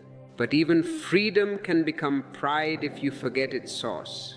So let us go deeper beyond even solitude into silence itself, because only in silence does love find its eternal home. If you are following me, if you are feeling the shift from the noisy mind to the silent heart, then you are ready for the final descent. We are going to the bottom of the ocean now. When you stop running from yourself, when you finally put down the bags, when you stop scrolling, stop calling, stop seeking, when the noise of the world fades and the mind finally falls silent, something begins to awaken inside you, something ancient, something eternal. That silence you once feared as emptiness begins to reveal its true face. You thought it was a monster. You turn on the light and you see it is your beloved. It is not dead. It is not cold. It is alive with presence. It is vibrating. It is humming with the energy of creation, rich with meaning, vibrating with an invisible music that only the heart can hear. You realize that all along this silence has been waiting for you patiently, like a mother waiting for her child to return home. It has no judgment. It doesn't say, "Where have you been? Why are you late?" It simply opens its arms. It never left you. You only kept walking away from it. You walked into dreams, into desires, into ambitions. But the silence remained. Right here, right now. And when you turn inward and allow it to envelop you, all your searching ends for the first time. You put down the walking stick. You are home. If you have ever felt a moment of this peace, even for a second, perhaps watching a sunset, or just before you fall asleep, then you know what I am talking about. And if you want to make that second into an eternity, listen closely to what comes next, because we are about to explore the very fabric of your soul.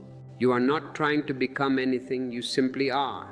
This are-ness, this pure being, is the goal of all meditation. The world has taught you to fill every moment with words, with noise, with movement. You are terrified of a pause in conversation. Have you noticed? If you are sitting with a friend and suddenly nobody speaks for 10 seconds, you start panicking. You frantically search for something to say. The weather is nice today, you say. Did you see the news? Anything to kill the silence. You are a murderer of silence. You have been taught to fear pauses, to feel uneasy in stillness. You think stillness means nothing is happening. You think productivity means noise.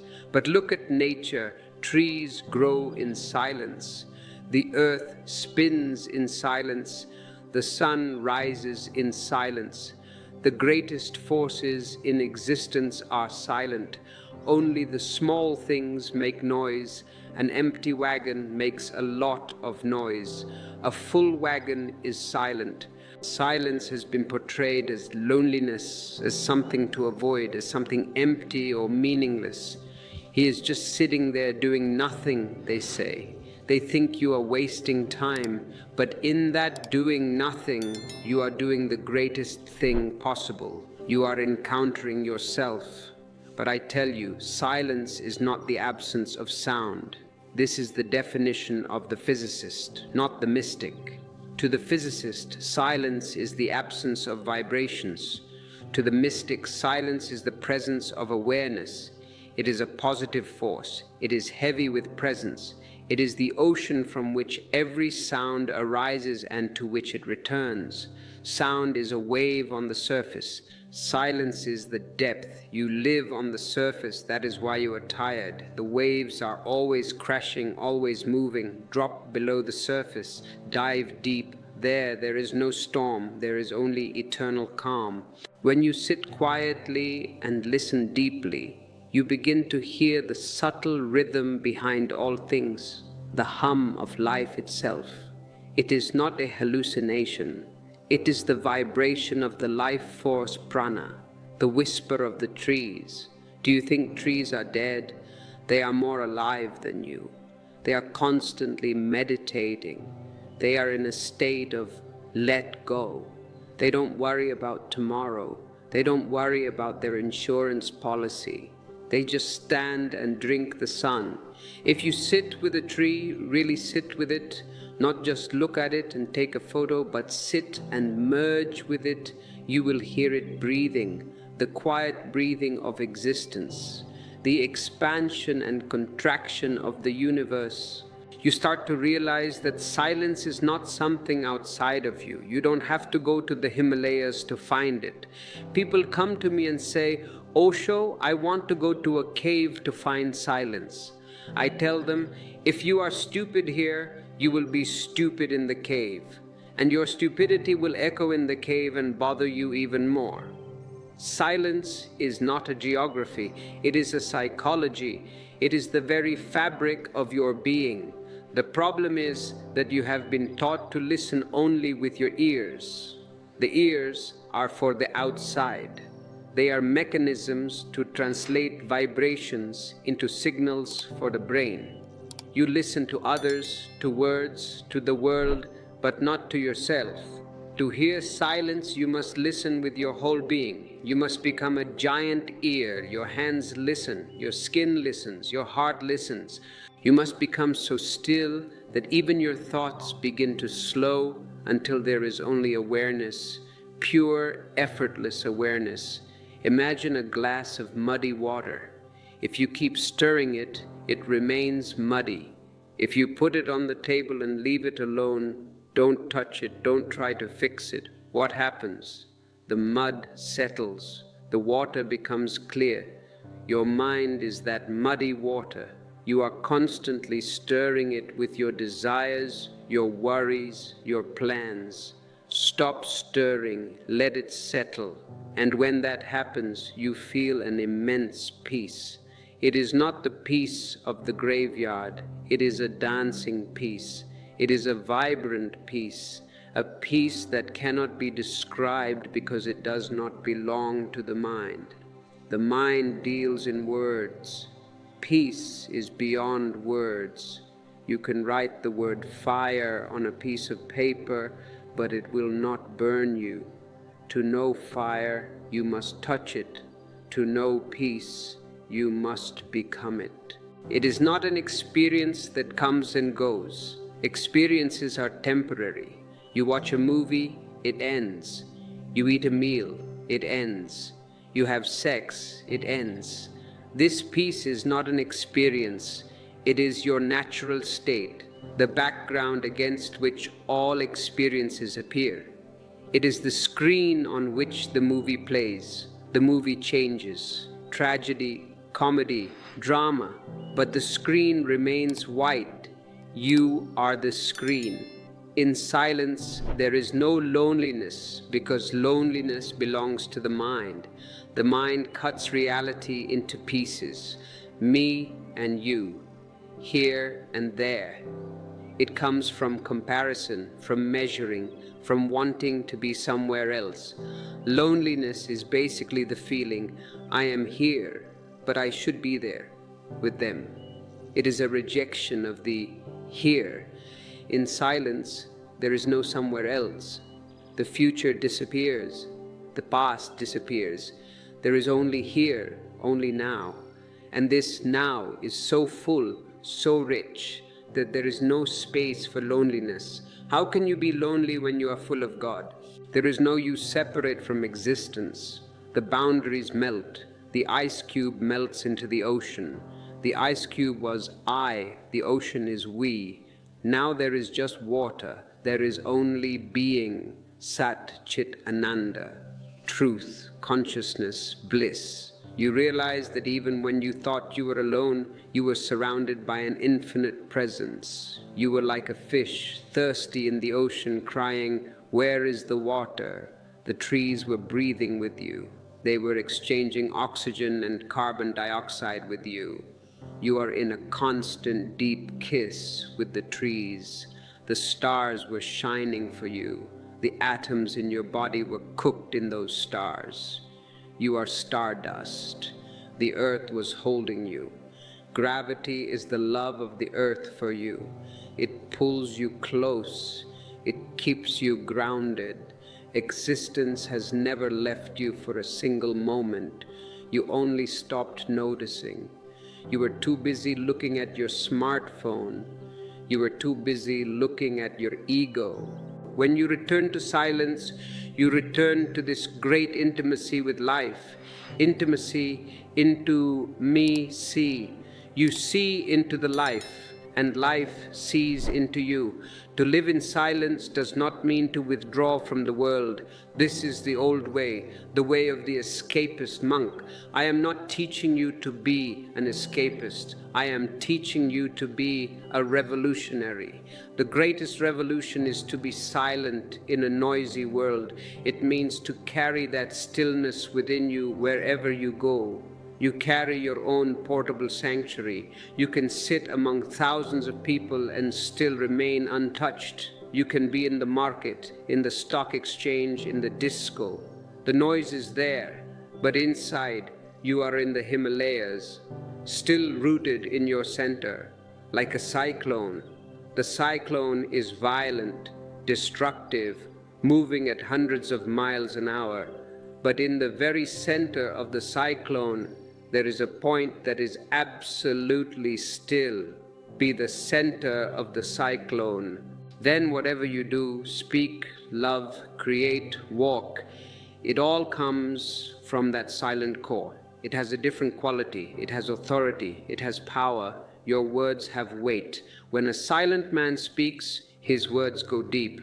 They are not just chatter, they are seeds. When a noisy man speaks, it is just pollution. Your actions have grace because they are not coming from reaction but from awareness. Most people live in reaction. You push them, they push back. You insult them, they get angry. They are robots. The buttons are on the outside. Anyone can push your buttons. But the person of silence acts. He does not react. You insult him, he listens. He decides whether to answer or not. Maybe he laughs. You cannot push his buttons because he has disconnected the wiring. That is the beauty of silence. It turns every act into meditation, every breath into prayer. Cooking food becomes a meditation. Cleaning the floor becomes a meditation. It is not what you do, it is how you do it. Once I sat under a tree for many hours doing nothing, saying nothing, simply being. People passed by, they looked at me, they thought, this man is crazy, or maybe he is lazy. In this society, if you are not running, you are considered lazy. At first the mind resisted. It whispered, you are wasting time. You could be reading, you could be working, you could be achieving. The mind is a slave driver, it has a whip. But I watched even that voice without judgment. I said to the mind, okay, chatter away, I am not listening. I treated the mind like a radio playing in the background. Slowly, the noise subsided. When you don't give energy to the mind, it stops. It needs your attention to survive. If you ignore it, it dies. And a stillness deeper than sleep arose. In sleep, you are unconscious. In this stillness, you are fully awake, yet fully at rest. This is Turiya, the fourth state of consciousness. In that stillness, I felt the whole existence breathing with me. The boundary between my skin and the air dissolved. The wind moving through the leaves was not outside me. It was inside me. The birds singing was singing in my own heart. The earth pulsing softly beneath my body was my own pulse. It was as if I was no longer a separate person sitting under a tree, but the tree itself. I felt the roots going down into the darkness. I felt the branches reaching up for the light, the sky itself. I was vast. Clouds floated through me, the silence itself. I became the nothingness that holds everything. That moment never ended. It continues now, even as I speak. My words are coming out of that silence. That is why they can touch you. If they came only from my intellect, they would only touch your intellect. But they come from my being, so they touch your being. Silence is the source of all creativity. You want to be creative? Stop trying. Stop thinking. Go into silence. Every great idea, every work of art, every discovery has been born from the womb of silence. Einstein did not discover the theory of relativity by thinking hard. He was thinking, and then he gave up. He went to sleep. He relaxed. And in that gap of relaxation, the truth dropped in. The mind can only rearrange what it already knows. The mind is a computer. It has a database. It can mix and match old data. It cannot create the new. But silence reveals what has never been known. Silence connects you to the universal internet. In silence, you do not think, you see. It is direct perception. You do not plan, you perceive. You don't decide, I will paint this. The painting comes to you. It grabs you. Insight comes like lightning from the sky, striking you with a clarity that the intellect could never reach. The intellect is a candle. Silence is the sun. Why use a candle when the sun is out? And the beauty is, the more you rest in silence, the more creative, loving, and alive you become. You are constantly recharging your batteries, because silence is not dull. People think silence is boring. No, noise is boring. Noise is repetitive. Silence is ever new. It is radiant. It is not passive. It is potent. It is the seed of all power. To find this silence, you need not go to the mountains or the caves. Please do not pack your bags. Do not leave your job. The silence is not in the cave. It is in the seer of the cave. You can find it wherever you are, in your room, in your work, in your relationships. Even in the middle of an argument with your wife, you can find it. Just stop, take a breath, look. Just stop for a moment, close your eyes, let the world move as it will, but do not move with it. Let the carousel spin, you stand in the center. Let thoughts pass like clouds, but do not chase them. This is the technique. It is the most ancient technique of meditation. Suction, witnessing. Clouds come, white clouds, black clouds, rain clouds.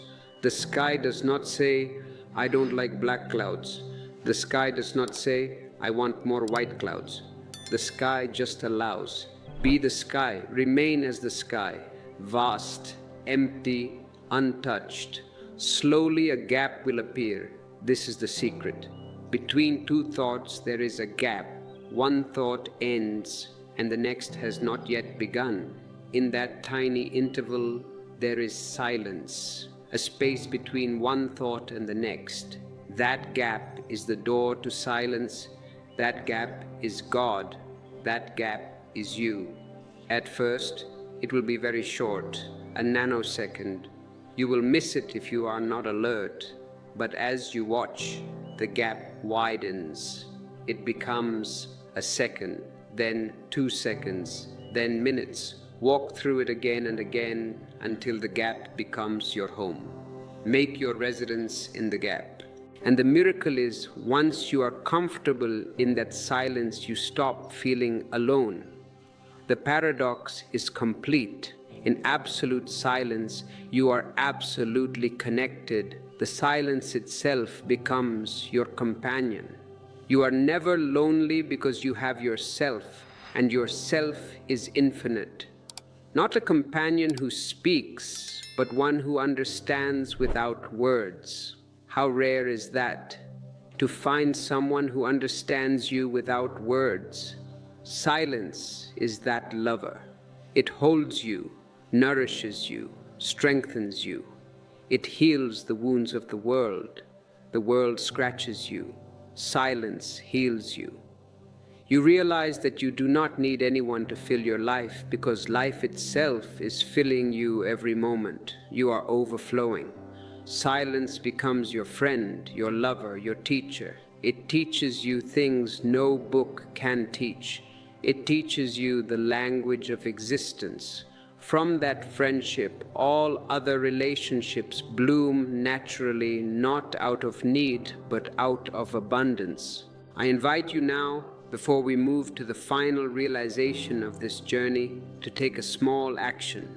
If you are finding value in this silence, if my words are creating a small gap in your constant thinking, then help this message reach others.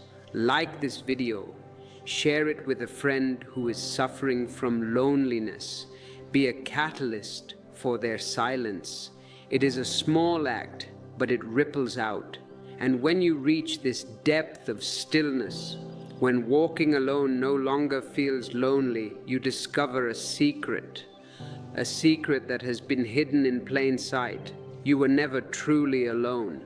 The whole existence was walking with you. The sky, the wind, the stars, the earth, all have been waiting for you to slow down, to stop running, to notice. They have been calling your name, but you were wearing headphones of your own thoughts. Now in silence you are finally home. The prodigal son has returned. When silence has ripened inside you, it takes time to ripen like a fruit, when it is no longer something you enter, but something you are. You don't do meditation, you become meditation. The final transformation begins.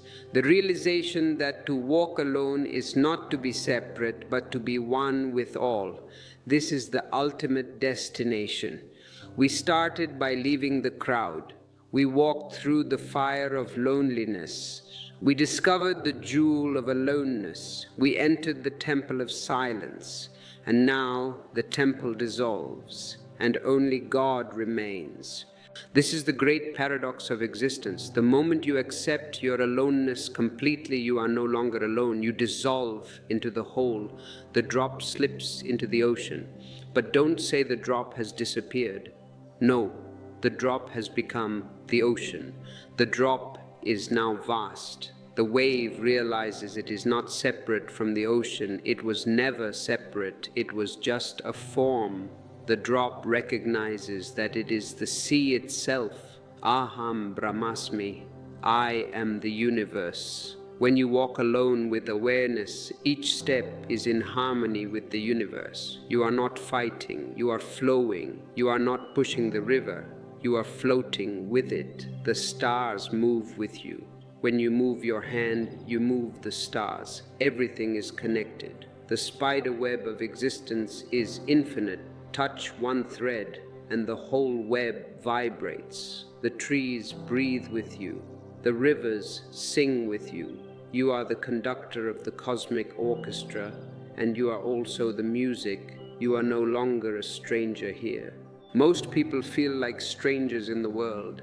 They feel like aliens. Why am I here? I don't fit in. Of course you don't fit in the society. Society is a madhouse, but you fit in existence perfectly. You are exactly where you need to be. You have come home to existence, but to reach this state, you must first let go of every illusion of belonging that the world has given you. You must be stripped naked. The priests, the politicians, the teachers, they have dressed you in heavy costumes. Costumes of nationality, costumes of religion, costumes of caste and gender. You are a woman, behave like this. You are a man, don't cry. You must die to the idea that you are someone's son, someone's friend, someone's partner, someone's follower. These are just roles. When the curtain falls, the actor goes home. He leaves the costume of Hamlet on the stage. All of these are just temporary garments you wear. They are rags. And you are hiding a king underneath. They are roles you play in the theater of life. Play them. Enjoy them, but don't think you are the role. When you go home at night, take off the mask, but beneath them you are pure being, nameless. You have no name. The name was given to you after you were born. It is a label on the package. You are not the label. Boundless. Where do you end? Do you end at your skin? No. The air in your lungs is you. The heat radiating from your body is you. You extend into infinity, eternal. You were here before birth. You will be here after death. Forms change. The essence remains. The courage to walk alone is the courage to stand naked in that truth, to stand without titles, to stand without a bank balance, to stand without a reputation, just you, raw, without the coverings of identity, without the comforts of approval. Do you like me? Am I good? Stop asking. You are divine. What more approval do you need? And yet, in that nakedness, there is immense beauty. The naked truth is always beautiful. Lies need clothes. Truth prefers to be naked, because only then can you see how vast you truly are, how connected to everything you have always been. Look around you. Really look. Every flower blooms alone, yet it belongs to the garden. It does not ask the other flowers, "Hey, is it time to bloom?" It just blooms. It trusts its own nature. Every star burns alone, yet it belongs to the sky. It is separated by light years, yet it is part of the same galaxy. Every bird flies alone through the air, yet the same wind carries them all. So it is with you. Your path is your own. No one can walk it for you. I cannot walk it for you. Buddha cannot walk it for you. We can point the finger, but you must walk. Your steps are your own, but the ground beneath you is shared by all of life. When you truly walk alone, you stop comparing paths. This is a great disease, comparison. He is ahead of me. She is more enlightened than me. There is no hierarchy in existence. A blade of grass is as important as a giant star. If the blade of grass is missing, existence is less. You stop asking, "Am I ahead or behind?" You are neither. You are just here. You realize that there is no race. Who are you racing against? We are all going to the same place, the grave, and then back to the source. Why run? Enjoy the scenery. No destination. Life is not a train journey with a station at the end. It is a musical composition. The point of music is not to reach the end. If that were the point, the fastest conductor would be the best. The point of music is to dance while the music is playing, no other. Ultimately, there is no other. There is only the one appearing as many. There is only this unfolding moment, this eternal now, and in that now you are both alone and one with all that is. When you are one with all, competition disappears. How can your right hand compete with your left hand? They belong to the same body. If the right hand wins, who loses? You lose. If you hurt your brother, you hurt yourself. You no longer measure your worth against others because you see that everyone is simply another expression of the same infinite energy. The beggar, the king, the saint, the sinner, all masquerades of the divine. One person sings, another paints, another prays. All are waves of the same ocean, rising and falling in their own rhythm. How can one wave be higher or lower than another? It is an optical illusion. The water is the same. How can one flower be more important than another in the garden of life? The rose is not superior to the marigold. The marigold is not inferior to the lotus. They are just different expressions of the same earth, the same sun, the same water. When you understand this, you stop striving to be special. The desire to be special is the ego's greatest trip. I am the chosen one. I am unique. You start celebrating the ordinary. This is the path of Zen. Chop wood, carry water, drink tea. In the ordinary, the extraordinary is hidden, because in the ordinary, the divine hides. God is not in the golden temples. He is in the laughter of a child. He is in the smell of the wet earth. He is in the taste of your morning tea. To walk alone means to walk without comparison, without jealousy, without ambition. And in that humility you find tremendous peace. The heart that has discovered its own fullness does not seek to be above others. It seeks to uplift others. If you have light, you don't hide it. You raise it high so others can see. You no longer need to compete. You begin to celebrate. Someone else's success becomes your joy. If your neighbor has a beautiful garden, you don't feel jealous. You feel happy. How lovely, I can look at his flowers. You possess the beauty without possessing the land. Someone else's beauty becomes your reflection.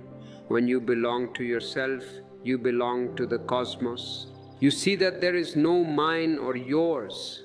These are legal fictions. Everything is ours. The trees, the birds, the stars, all are your companions. You are the richest being on earth. You own the sunset, you own the moonrise, and you don't have to pay taxes on them. You may walk alone on the outside, but within you are surrounded by infinite company, the company of the ascended masters, the company of nature, the company of your own soul. And yet the world may never understand this kind of solitude. They will judge you. They will call you names. They may call it detachment, indifference, even arrogance. He thinks he is too good for us, but let them misunderstand. Their misunderstanding is their problem, not yours. Do not lower your consciousness to fit their understanding. Truth has always been misunderstood by those who have not tasted it. How can a blind man understand light? He will deny it exists. When Buddha walked alone, they said he was cold. They said he left his family. How cruel. They did not see his compassion. His compassion was so big he had to leave the small family to save the whole of humanity. When Jesus withdrew to the desert, they said he had abandoned his people, but they were not escaping, they were returning. They were returning to the source that gives life to all. They were going to the gas station to fill the tank.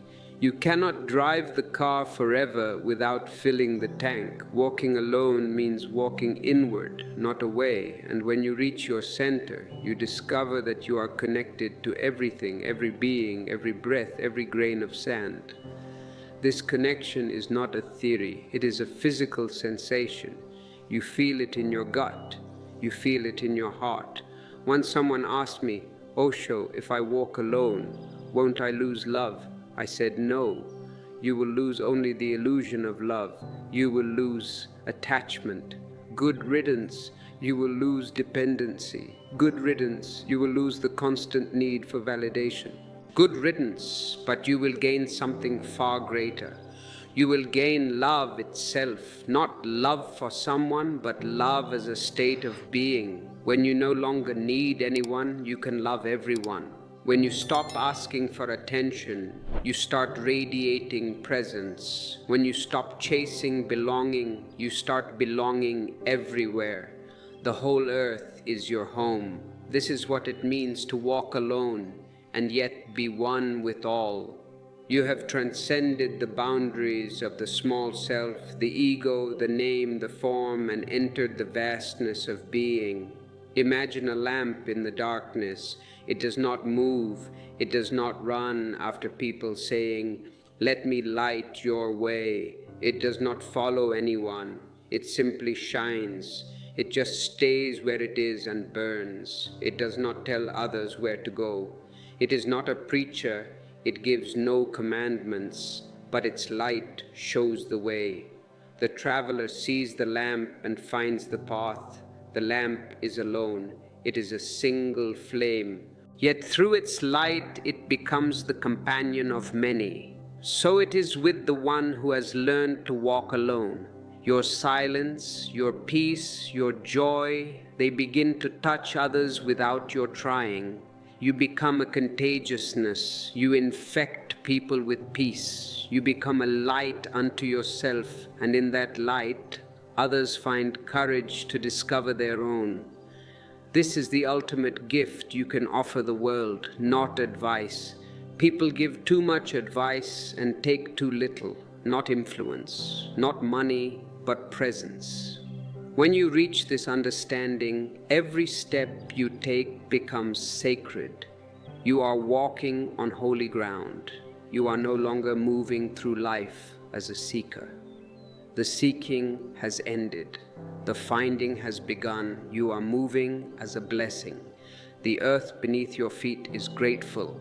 When a conscious man walks, the earth rejoices. Finally, someone who is awake is touching me.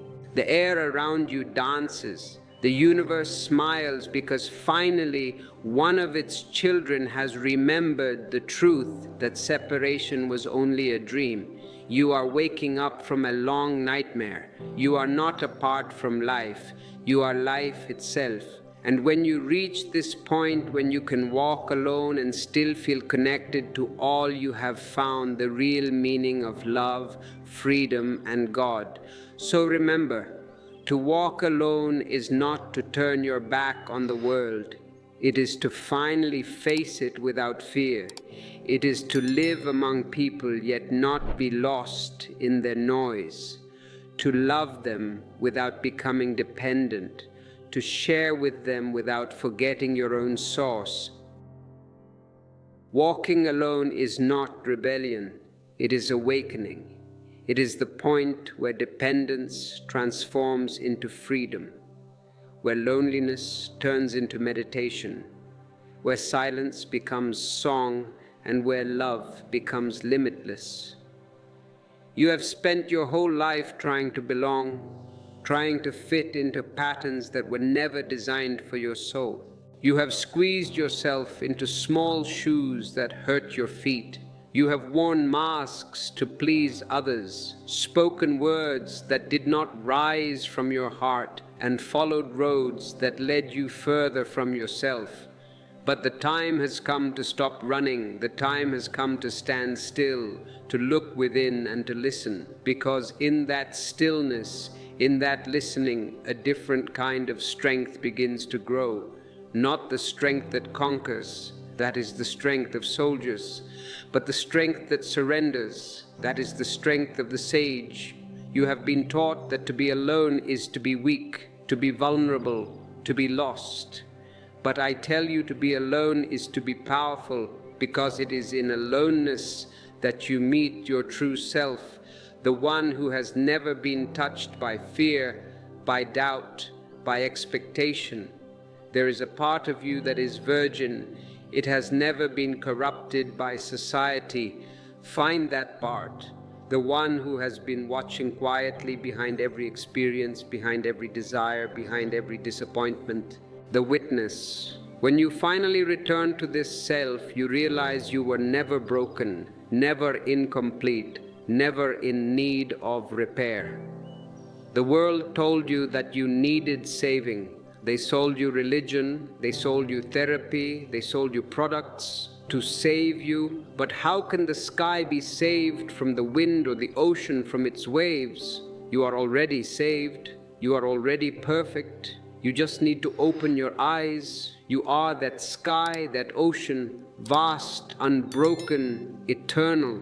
The courage to walk alone is the courage to remember who you are beneath all the noise of the world. It is the courage to sit in silence and discover that silence is alive. It is the courage to look into your emptiness and see that it is not a void but a womb, the birthplace of all creation. The one who learns to walk alone learns to walk with existence itself. Then every tree, every stone, every face becomes a mirror. You no longer ask, who will walk with me? because you realize you are walking with everything. The earth beneath your feet becomes your companion. The breeze becomes your song. The stars become your witnesses. This is what it means to be truly alive, to belong to all and to none. So let this understanding sink deep into your being. Let it go into your blood, into your bones. Walking alone is not the end of love. It is the beginning of real love. Only the one who is whole within can share without fear. Only the one who has met themselves in silence can meet another without delusion. All others are merely trading needs, playing games, seeking reflections of their own emptiness. But you, when you are full, when you are overflowing with your own light, you become a blessing to others. You love without demanding. You give without expecting, and you remain free even in closeness. Such love is no longer a relationship. It is your fragrance, your essence, your prayer. Sit with this truth for a moment. Close your eyes and breathe. Let go of all that you think you must become, all that you think you must prove, all that you think you must have. Let the world spin on without you for a while. It will be fine. In that pause, feel how the air moves through you, how the silence surrounds you, how life continues effortlessly. That is the secret. Existence needs nothing from you, yet it gives you everything. You were never meant to earn peace. You were only meant to remember it. So walk a few steps today without seeking anyone's approval. Do something just for yourself.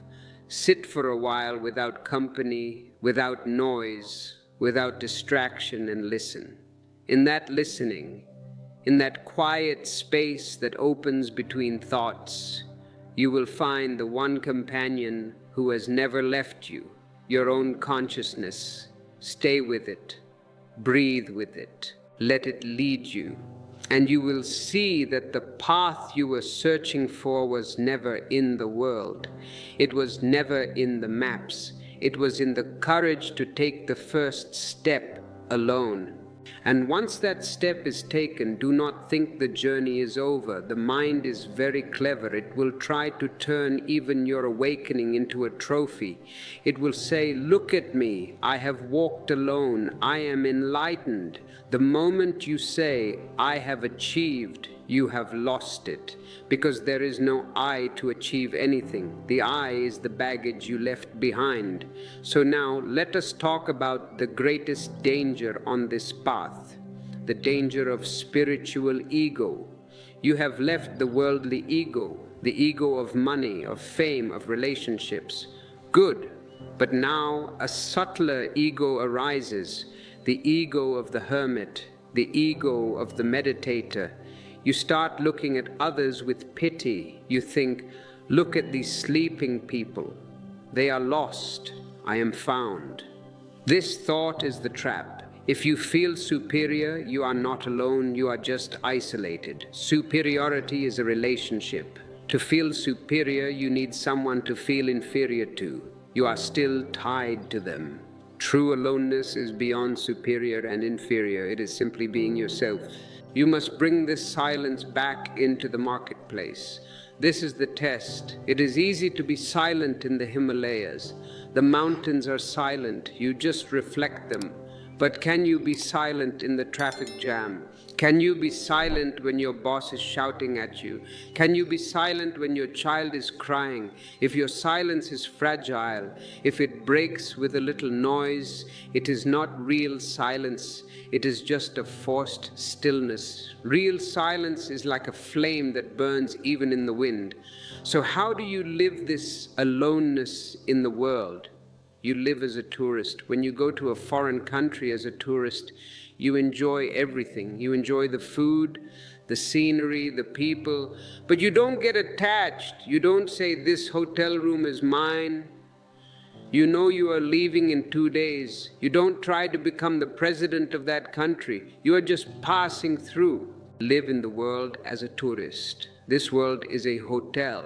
You are here for 70, maybe 80 years. It is a short stay. Enjoy the room, but don't get stuck to the furniture.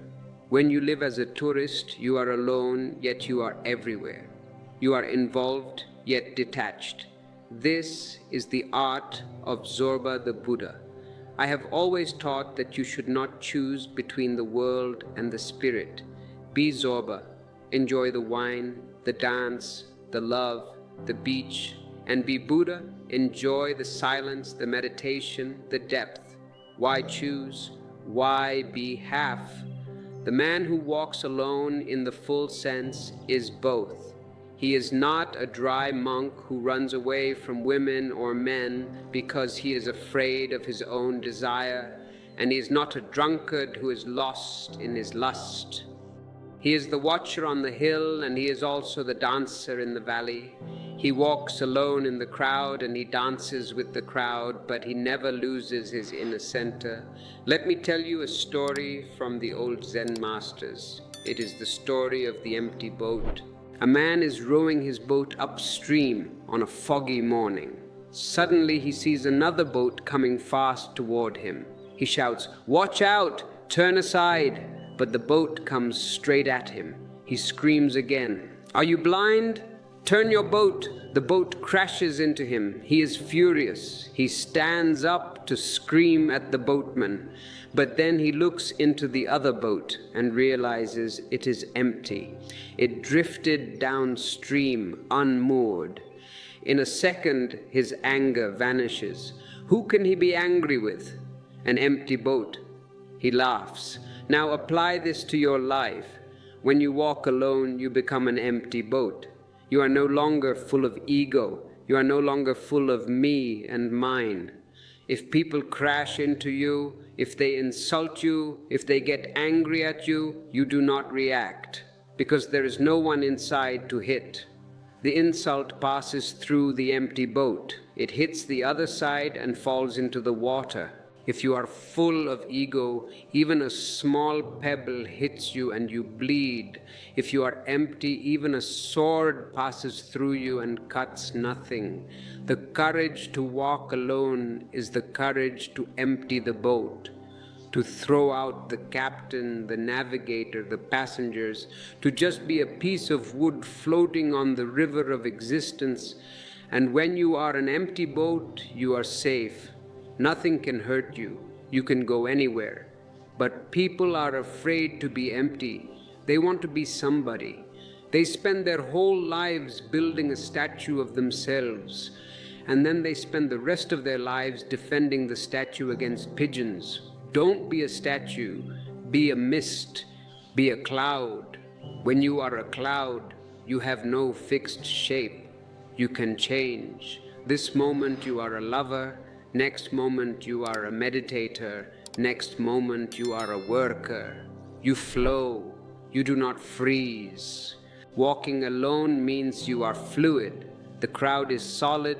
The crowd is like concrete. It does not move. The individual is like water. He finds his way through the cracks. And remember, the water is softer than the rock. But in the end, the water wins. The water wears down the rock. Your softness, your aloneness, your love will wear down the hardness of the world. You do not need to fight the world. You just need to be yourself. Many of you ask me, "But Osho, how do I deal with the loneliness that comes at night? During the day I am busy, but at night the darkness feels heavy." I tell you, the night is not your enemy. The night is the time for the deepest meeting. When the sun sets, the world sleeps, the noise stops. That is your time. Do not fill it with television. Do not fill it with cheap entertainment. Turn off the lights. Sit in the dark. Darkness is very healing. Darkness is the womb. You grew in the darkness of your mother's womb for 9 months. Darkness nourishes. Allow the darkness to touch your skin. Feel it. It is velvety. It is cool. In that darkness, you are not lonely. You are returning to the source. Before light was created, there was darkness. Darkness is eternal. Light comes and goes. Make friends with the darkness. Make friends with the night. And in that space, look at your fear. What is the fear? The fear is always of death. If I am alone, I am nothing. Die. I say to you, die to your ego before your body dies. If you die to your ego now, you will be reborn as a free spirit. The courage to walk alone is the courage to face your own death and realize it is a lie. You cannot die because you are not the body. You are the witness. The witness never dies. The witness is never born. It just is. When you walk alone, you are walking as the witness. You watch your body walking. You watch your mind thinking. You watch your emotions feeling. But you are none of them. You are the sky watching the clouds. And this brings a tremendous relaxation. You don't have to carry the world on your shoulders. It is not your responsibility to save the world. The world is doing fine without you. Your only responsibility is to be awake, to be a light. And when you are awake, you will see that everyone else is also walking alone. They just don't know it. They are holding hands, but their palms are sweating with fear. They are sleeping in the same bed, but they are dreaming different dreams. In deep sleep, is your wife with you? Is your husband with you? No. You are alone in your dream. In pain, are they with you? They can sit by your bed, but they cannot feel your headache. You are alone in your pain. In death, will they go with you? No, you will go alone. So aloneness is the nature of existence. It is not a choice, it is a fact.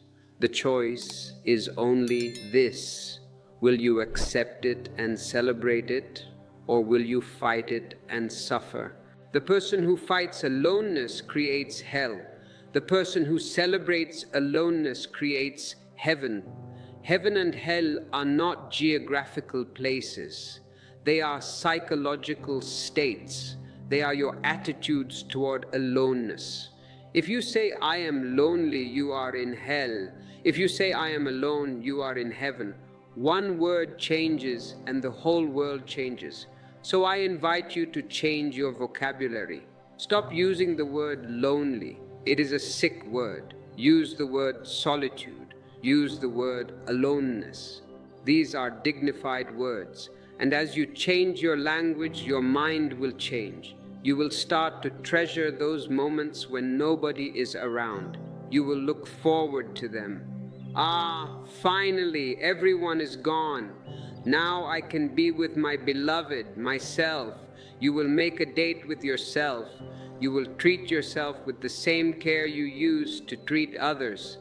You will prepare a beautiful meal just for yourself. You will put flowers on the table just for yourself. Why do you save the best plates for the guests? Are you not the most important guest in your own house? Use the best plates for yourself. Wear your best clothes for yourself. This is self-love. And self-love is the beginning of all love. If you do not love yourself, how can you expect anyone else to love you? You are telling the world, I am not worthy of love, and then you beg them to love you. It is a contradiction. First, fall in love with yourself. Be so happy in your own skin that you radiate happiness. Then people will be attracted to you like moths to a flame. They will ask, what is your secret? Why are you smiling for no reason? Why are your eyes so clear? And you will tell them, I have found the other. And the other is me. This is the great joke of enlightenment. You are searching for something you already have. You are searching for someone you already are. But the search is necessary. You have to go round the world to come back to your own doorstep and recognize it for the first time. You have to get lost in the crowd to realize the value of aloneness, So do not regret your past. Do not regret the years you wasted in relationships that didn't work. Do not regret the tears. They were all part of the training. They were the fire that burned away the illusions. Now you are clean. Now you are ready. Ready for what? Ready to live without a script. Until now you lived by the script society gave you. Go to school, get married, have children, retire, die. Boring. Now you throw away the script. You live moment to moment. You don't know what will happen tomorrow. And that not knowing is excitement. That not knowing is adventure. The person who walks alone walks into the unknown every day. He has no map. He trusts his inner compass, and existence takes care of him. I tell you from my own experience, existence takes care of those who trust it.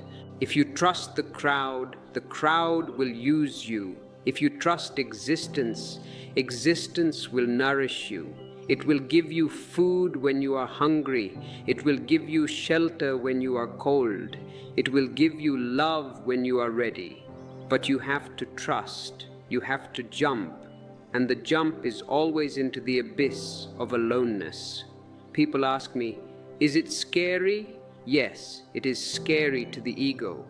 The ego is terrified, but to the soul, it is thrilling. It is like a bird jumping off the branch for the first time. The fear of falling is there, but the desire to fly is greater. Let your desire to fly be greater than your fear of falling. Spread your wings. Your aloneness is your wings. Your dependence was a weight tied to your feet. Cut the weight, fly. The sky is waiting. It has no boundaries, it has no nations, it has no religions. It is just open space. And in that open space, you will meet all the other free birds. You will meet the Buddhas, the Christs, the Sufis, the Zen masters. They are all flying in the same sky of consciousness. You join the community of the awakened ones. This is the real Sangha, not a club you join by signing a paper, but a vibration you enter by becoming yourself. So, do not be afraid to leave the crowd down on the earth. Rise up. As you rise, the voices of the crowd will become fainter and fainter. Their criticism will not reach you. Their insults will not reach you. You are too high. You are walking on the clouds. And looking down, you will feel compassion for them. You will not feel anger. You will see that they are suffering because they are asleep. And you will want to wake them up. But remember, you cannot wake them up by shouting. You can only wake them up by your presence, by your silence, by your love. Be a lighthouse. The lighthouse stands alone on the rock. The waves crash against it. The storm howls around it. But the light keeps turning. It keeps shining. It does not run into the ocean to save the ships. It just stands there, and because it stands there, the ships find their way. Be a lighthouse for the world. Stand in your aloneness. Shine your light. And those who have eyes will see. Those who are ready will come. The journey of walking alone is not a journey of rejection. I repeat this because it is the most difficult point to understand. You are not rejecting the world. You are embracing the universe.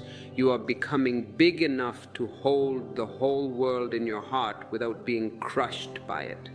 So, are you ready? Are you ready to take the next step? The path is not straight. It is a spiral. You will come back to the same points again and again, but each time at a higher level. You will feel lonely again. Do not worry, it is just a memory. Watch it, laugh at it. Ah, loneliness, my old friend, you are back? Sit down, have some tea, but I am not going with you. Treat your demons like guests. Do not fight them. If you fight them, they become stronger. Just watch them. In the light of your watching, they will dissolve like mist in the sun. And what remains is the diamond of your being, indestructible, radiant, eternal. This diamond has been covered in mud for centuries, the mud of society, the mud of conditioning. We are washing the diamond now. That is what this talk is. A washing. The water of truth is washing away the mud. And look, a little sparkle is appearing. Do not stop now. Keep washing. We are coming to the end of words, but the beginning of experience. Words are just fingers pointing to the moon. Do not bite the finger. Look at the moon. The moon is your own face, reflected in the mirror of existence. As we move toward the final conclusion of this transmission, I want you to prepare yourself. We are going to seal this understanding. We are going to lock it into your heart so you never forget it. Because once you leave this video, the world will attack you again. The noise will try to drown you again. You need armor, but not armor made of steel. Armor made of awareness, transparent armor. Nothing can stick to it. Stay with me for these final moments. This is where the energy transmission happens, beyond the words, in the gaps. Feel the silence between my sentences. That is where I am. That is where you are. That silence is the only truth. Everything else is just commentary. You have walked a long way with me in this hour. We have traveled from the crowded marketplace of your mind to the silent peak of your consciousness. But now a question arises in you. I can hear it. You are asking, Osho, the video is ending. I have to go back to my job, my family, my problems. Will I lose this silence? Will the world crush me again? This is the fear of the mind. The mind thinks silence is fragile like a glass vase. It thinks, if I move, it will break. I tell you, real silence is not glass. It is a diamond. You can hit it with a hammer and the hammer will break, but the diamond will remain scratching the hammer. Your silence is your strength. Do not underestimate it. When you go back to the world, and you must go back, do not hide. You will go back as a different person. You look the same. You wear the same clothes. You have the same name, but your energy has changed. You are no longer a beggar seeking attention. You are an emperor visiting his kingdom. When your boss shouts, you will see a small child crying for help. You will not get angry. You will feel compassion. When your partner complains, you will hear their fear of losing love. You will not defend, you will hug. When the world tries to sell you fear on the news, you will laugh. You will see it is just a drama, a soap opera. You have the remote control in your hands now. You can watch the drama or you can turn it off and look at the sky. This is the freedom of the one who walks alone. But remember, freedom is a responsibility. You are now responsible for your own bliss. You cannot blame your mother anymore. You cannot blame the government anymore. You cannot blame your bad luck. If you are miserable, it is your choice. If you are happy, it is your choice. This realization is heavy at first. Oh no, I have no one to blame. But soon it becomes the greatest lightness. If I am responsible, then I can change it. If others are responsible, I am a slave. So, accept this responsibility with joy. You are the creator of your own soul, and do not try to convert others. This is a trap many fall into. You feel this light and you want to shake your wife, your husband, your friends. Wake up, listen to Osho, meditate. Stop. Do not be a missionary. Missionaries are the most annoying people on earth. They have no respect for the other. If you try to force them, they will resist. They will hate your meditation. They will become enemies of your silence. Instead, be a magnet. Live your truth so beautifully, so joyfully, that they become curious. Let them ask you, why are you so peaceful? Why do you look younger? What has happened to you? Then and only then, share your secret. Share it like a whisper, share it like a gift. I have found a way to walk alone, and in that aloneness I found love. Would you like to taste it? If they say yes, good. If they say no, good. You remain undisturbed. This is the dignity of the conscious man. And now I have a request for you, not a command, but an invitation. We are building a field of energy here. This channel is not just a collection of videos. It is a digital temple. It is a gathering of souls who are brave enough to walk alone. If you have felt the truth in my words, do not just consume this video and leave. Leave a mark. Write in the comments below. Not just nice video, no. Write a promise to yourself. Write, I am ready to walk alone. When you write it, you manifest it. You tell the universe, I am claiming my power. Let the comment section be a manifesto of lions, not a bleating of sheep. And if you know someone, a friend, a sister, a stranger, who is suffering in the prison of dependency, share this message with them. You might save a life. Not their physical life, but their spiritual life. And that is the only life that matters. By subscribing, you are joining a rebellion against noise, against fear, against unconsciousness. You are saying, I choose awareness, but do not become my follower. I do not want followers. I want friends. I want fellow travelers. A follower walks behind. I want you to walk beside me. Or better yet, walk within yourself. I am not a guru who wants to hold your hand forever. I am a finger pointing to the moon. Look at the moon and then forget the finger. The moon is your own potential. You are a seed that contains a whole forest, but the seed must break open. The shell is hard. The shell is your ego. The shell is your fear of being alone. Let it break. Let the pain of breaking be there. It is growing pains. And out of that breaking, a new you will arise. A you that does not need crutches. A you that does not need masks. A you that is capable of love because you are love. We are coming to the final silence now. In a moment, the music will stop, my voice will stop, the screen will go black. That moment, that exact moment when the video ends is the most important moment. Do not rush to click on the next video. Do not rush to check your messages. Sit for just 1 minute in front of the blank screen.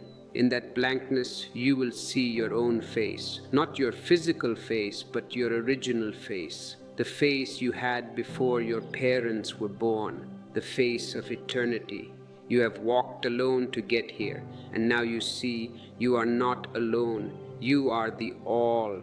The drop has fallen into the ocean, and the ocean has fallen into the drop.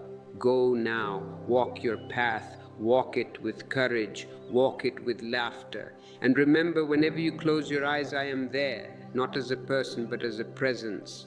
Because in the space of silence, we are one. The courage to walk alone is the courage to finally be God. Be free, be light, be yourself.